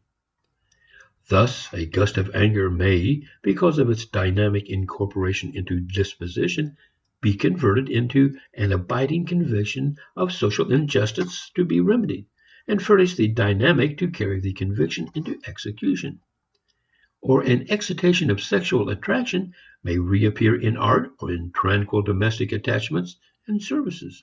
Such an outcome represents the normal or desirable function of impulse, in which, to use our previous language, the impulse operates as a pivot or reorganization of habit. Or again, a released impulsive activity may be neither immediately expressed in isolated spasmodic action nor indirectly employed in an enduring interest. It may be suppressed. Suppression is not annihilation. Psychic energy is no more capable of being abolished than the forms we recognize as physical. If it is neither exploded nor converted, it turns inward to lead a surreptitious, subterranean life. An isolated or spasmodic manifestation is a sign of immaturity, crudity, or savagery. A suppressed activity is the cause of all kinds of intellectual and moral pathology. One form of the resulting pathology constitutes reaction, in the sense in which the historian speaks of reactions. A conventionally familiar instance is the Stuart license after Puritan restraint. A striking modern instance is the orgy of extravagance following upon the enforced economics and hardships of war, the moral letdown after its high-strung exalted idealisms, the deliberate carelessness after an attention too intense and too narrow. Onward manifestation of many normal activities had been suppressed, but activities were not suppressed. They were merely dammed up, awaiting their chance. Now, such reactions are simultaneous as well as successive. Resort to artificial stimulation, to alcoholic excess, sexual debauchery, opium, and narcotics are examples. Impulses and interests that are not manifested in the regular course of serviceable activity or in recreation demand and secure a special manifestation. And it is interesting to note that there are two opposite forms. Some phenomena are characteristics of persons engaged in a routine, monotonous life of toil, attended with fatigue and hardship. And others are found in persons who are intellectual and executive, men whose activities are anything but monotonous, but are narrowed through over-specialization. Such men think too much, that is, too much along a particular line. They carry too heavy responsibilities, that is, their offices of service are not adequately shared with others. They seek relief by escaping to a more sociable and easygoing world. The imperative demand for companionship, not satisfied in ordinary activity, is met by convivial indulgence. The other class has recourse to excess because its members have in ordinary occupations next to no opportunity for imagination. They make a foray into a more highly colored world as a substitute for a normal exercise of invention, planning, and judgment. Having no regular responsibilities, they seek to recover an illusion of potency and of social recognition by an artificial exaltation of their submerged and humiliated selves. Hence the love of pleasure, against which moralists issue so many warnings. Not that love of pleasures is in itself in any way demoralizing. Love of the pleasures of cheerfulness, of companionship, is one of the steadying influences in conduct. But pleasure has often become identified with special thrills, excitations, ticklings of sense, stirrings of appetite for the express purpose of enjoying the immediate stimulation irrespective of results. Such pleasures are signs of dissipation, dissoluteness in the literal sense. An activity which is deprived of regular stimulation and normal function is peaked into isolated activity, and the result is division, disassociation.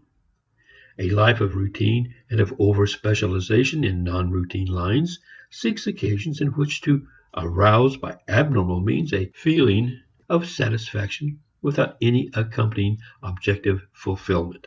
Hence, as moralists have pointed out, the insatiable character of such appetites.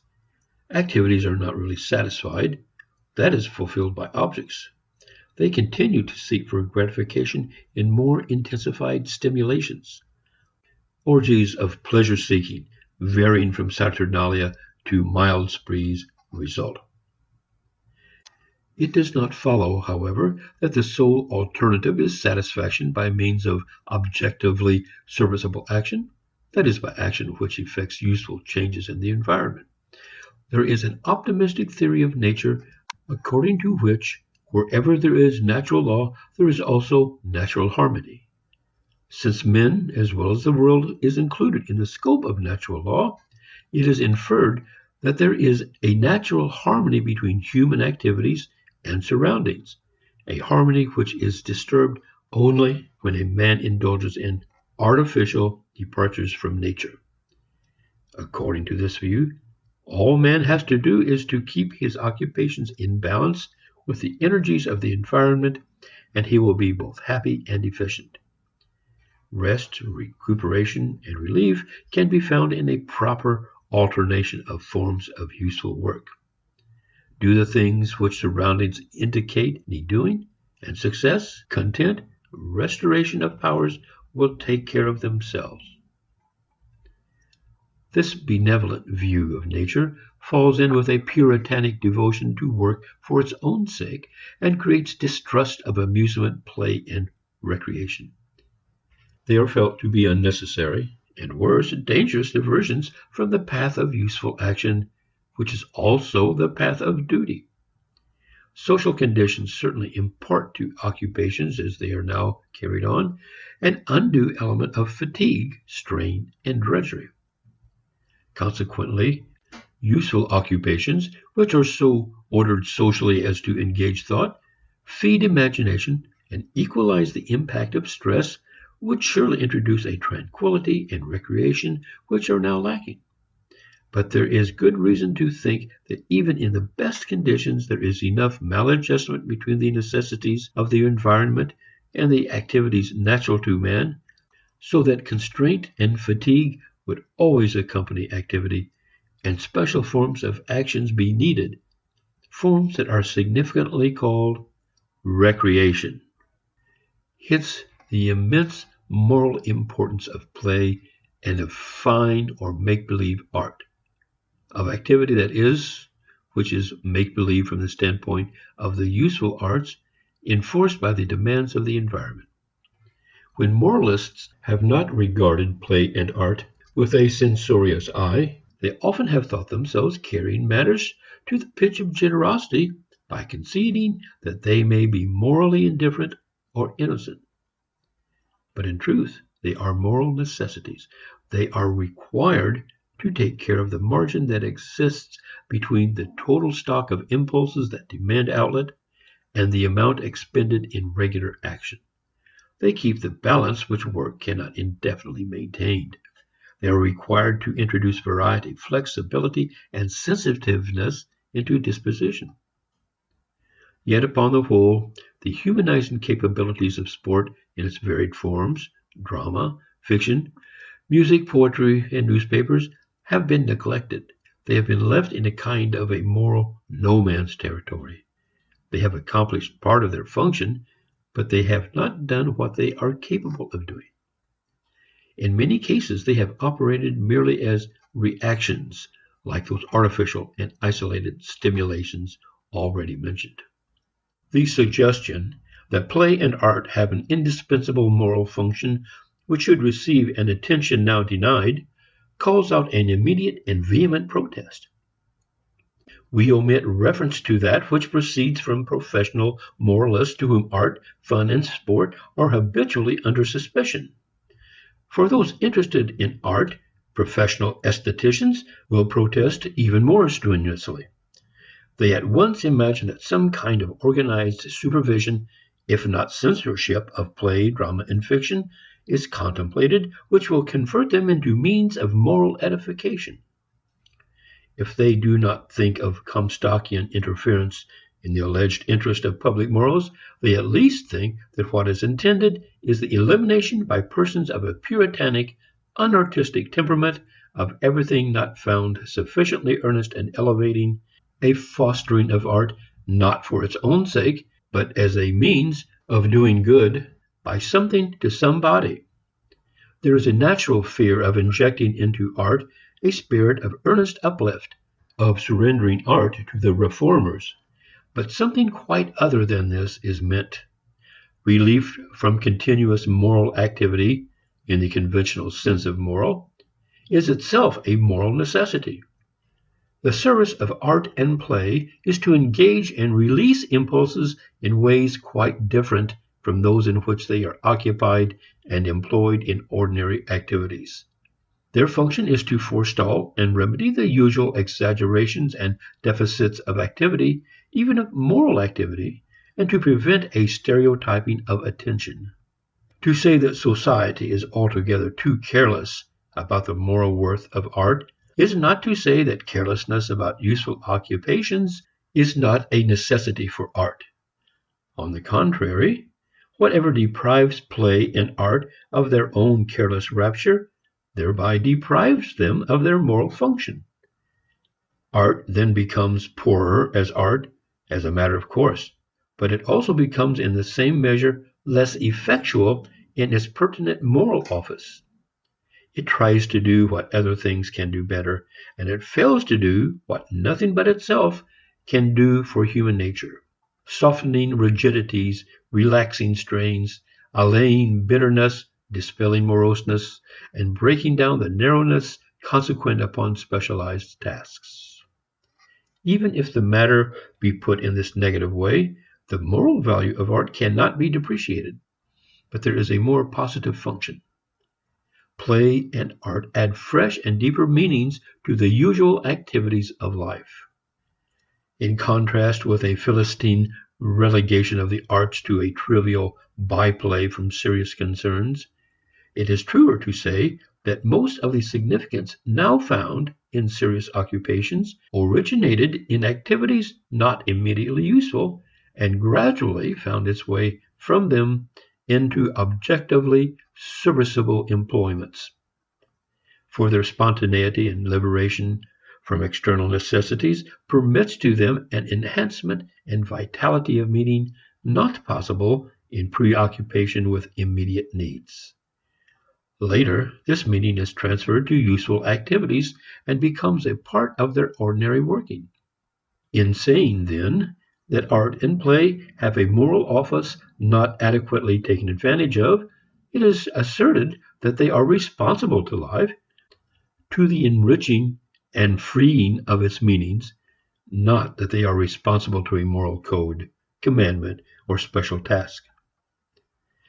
To a coarse view, and professed moral refinement is often given to taking coarse views, there is something vulgar not only in recourse to abnormal artificial exigence and stimulations, but also in interest in useless games and arts.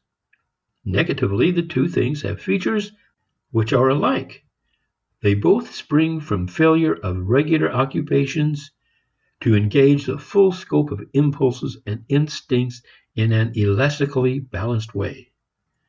They both evince a surplusage of imagination over fact, a demand in imaginative activity for an outlet which is denied in overt activity. They both aim at reducing the domination of the prosaic. Both are protests against the lowering of meanings attendant upon ordinary vocations. As a consequence, no rule can be laid down for discriminating by direct inspection between unwholesome stimulations and invaluable excursions into appreciative enhancements of life. Their difference lies in the way they work, the careers to which they commit us. Art releases energy and focuses and tranquilizes it. It releases energy in constructive forms.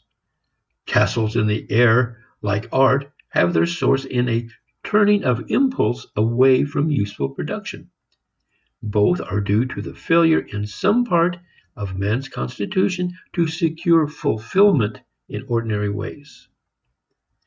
But in one case, the conversion of direct energy into imagination is the starting point of an activity which shapes material. Fancy is fed upon a stuff of life which assumes under its influence a rejuvenated, composed, and enhanced form. In the other case, fancy remains an end in itself.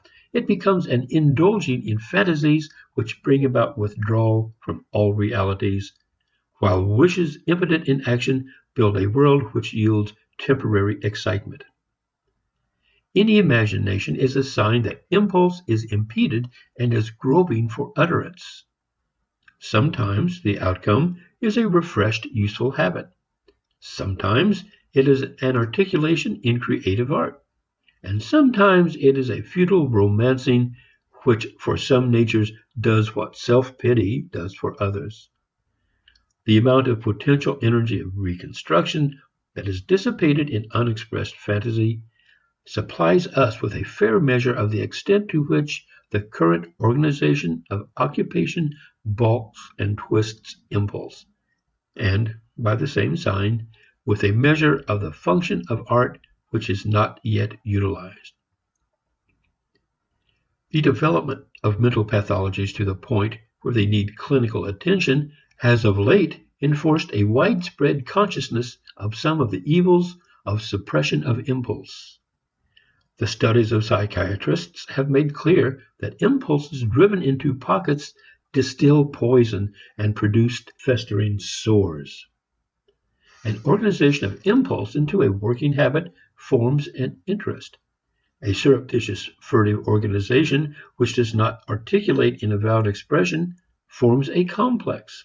Current clinical psychology has undoubtedly overworked the influence of sexual impulse in this connection, refusing at the hands of some writers to recognize the operation of any other modes of disturbance.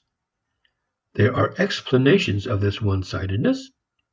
The intensity of the sexual instinct and its organic ramifications produce many of the cases that are so noticeable as to demand the attention of physicians. And social taboos and the tradition of secrecy have put this impulse under greater strain than has been imposed upon others. If a society existed in which the existence of impulse toward food were socially disavowed until it was controlled to live an illicit, covert life, alienists would have plenty of cases of mental and moral disturbance to relate in connection with hunger. The significant thing is that the pathology arising from the sex instinct affords a striking case of a universal principle.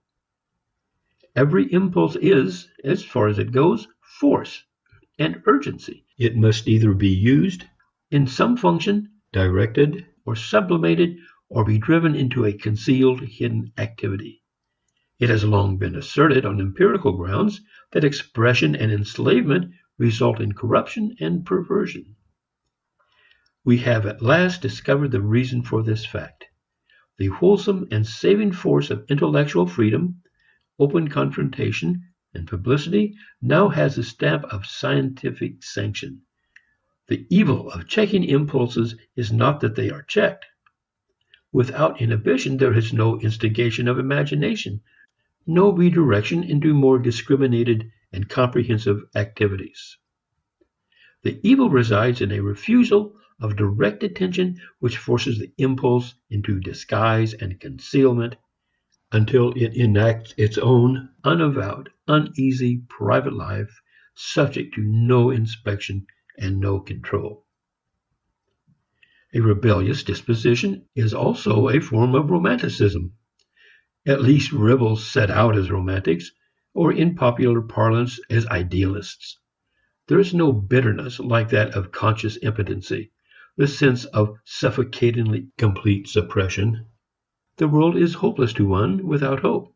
The rage of total despair is a vain effort at blind destructiveness. Partial suppression induces in some natures a picture of complete freedom, while it arouses a destructive protest against existing institutions as enemies that stand in the way of freedom. Rebellion has at least one advantage over recourse to artificial stimulation and to subconscious nursings of festering sore spots. It engages in action and thereby comes in contact with realities. It contains the possibility of learning something. Yet learning by this method is immensely expensive. The costs are incalculable. As Napoleon said, every revolution moves in a vicious circle. It begins and ends in excess. To view institutions as enemies of freedom and all conventions as slaveries is to deny the only means by which positive freedom in action can be secured. A general liberation of impulses may set things going when they have been stagnant, but if the released forces are on their way to anything, they do not know the way nor where they are going. Indeed, they are bound to be mutually contradictory and hence destructive. Destructive not only of the habits they wish to destroy, but of themselves, of their own efficacy. Convention and custom are necessary to carrying forward impulse to any happy conclusion. A romantic return to nature and a freedom sought within the individual without regard to the existing environment finds its terminus in chaos.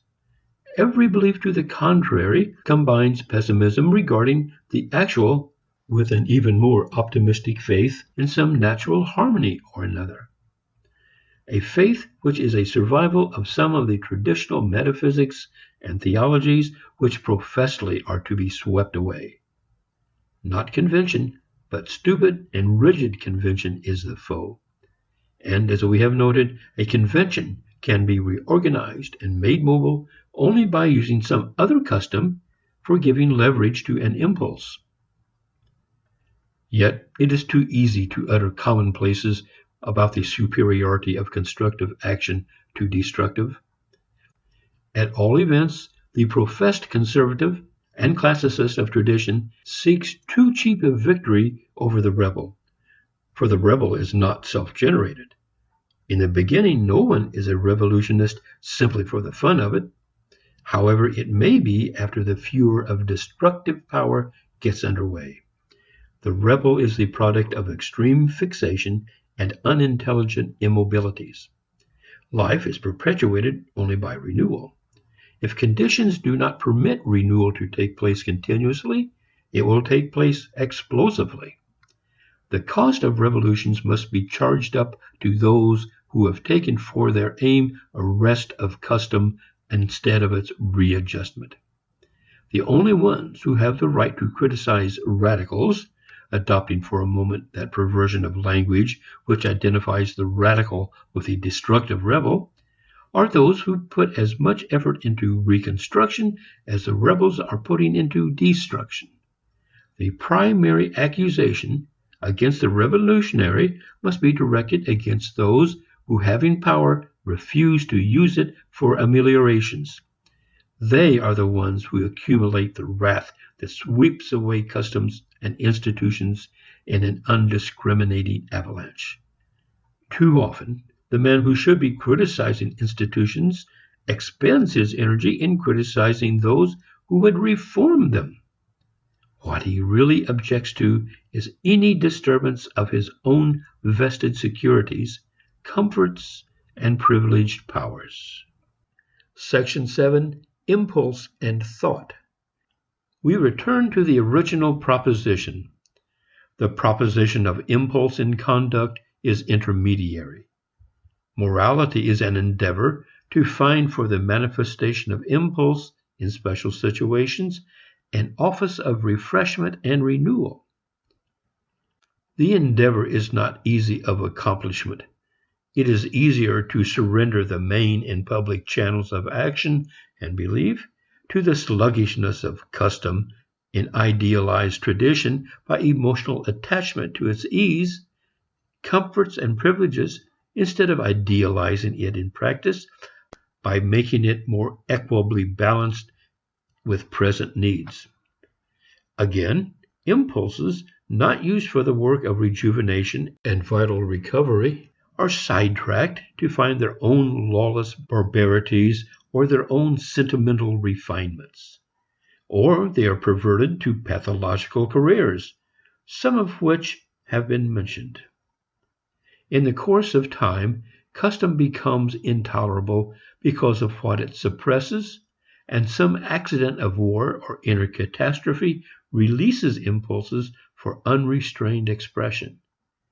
At such times we have philosophies which identify progress with motion, blind spontaneity with freedom, and which, under the name of sacredness of individuality, or a return to the norms of nature, make impulse a law unto itself.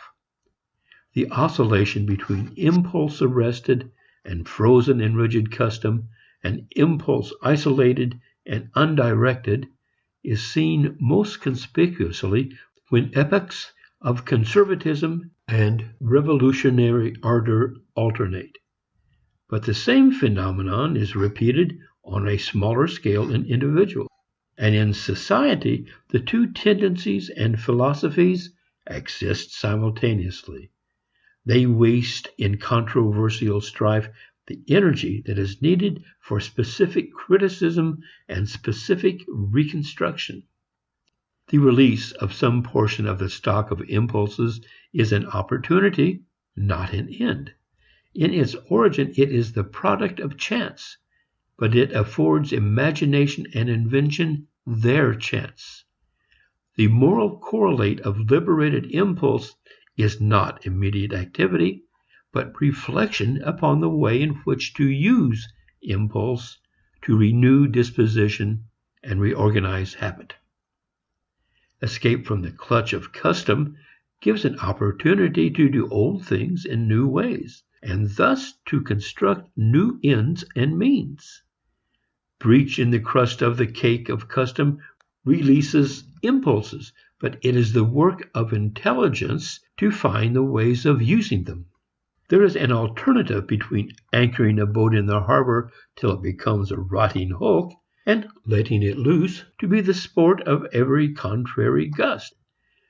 To discover and define this alternative is the business of mind, of observant, remembering, contriving disposition. Habit as a vital art depends upon the animation of habit by impulse. Only this inspiriting stands between habit and stagnation.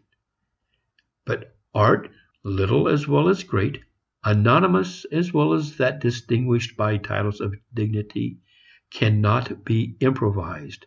It is impossible without spontaneity, but it is not spontaneity.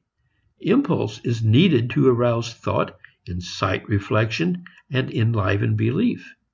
But only thought notes obstructions, invents tools, conceives aims, directs technique, and thus converts impulse into an art which lives in objects.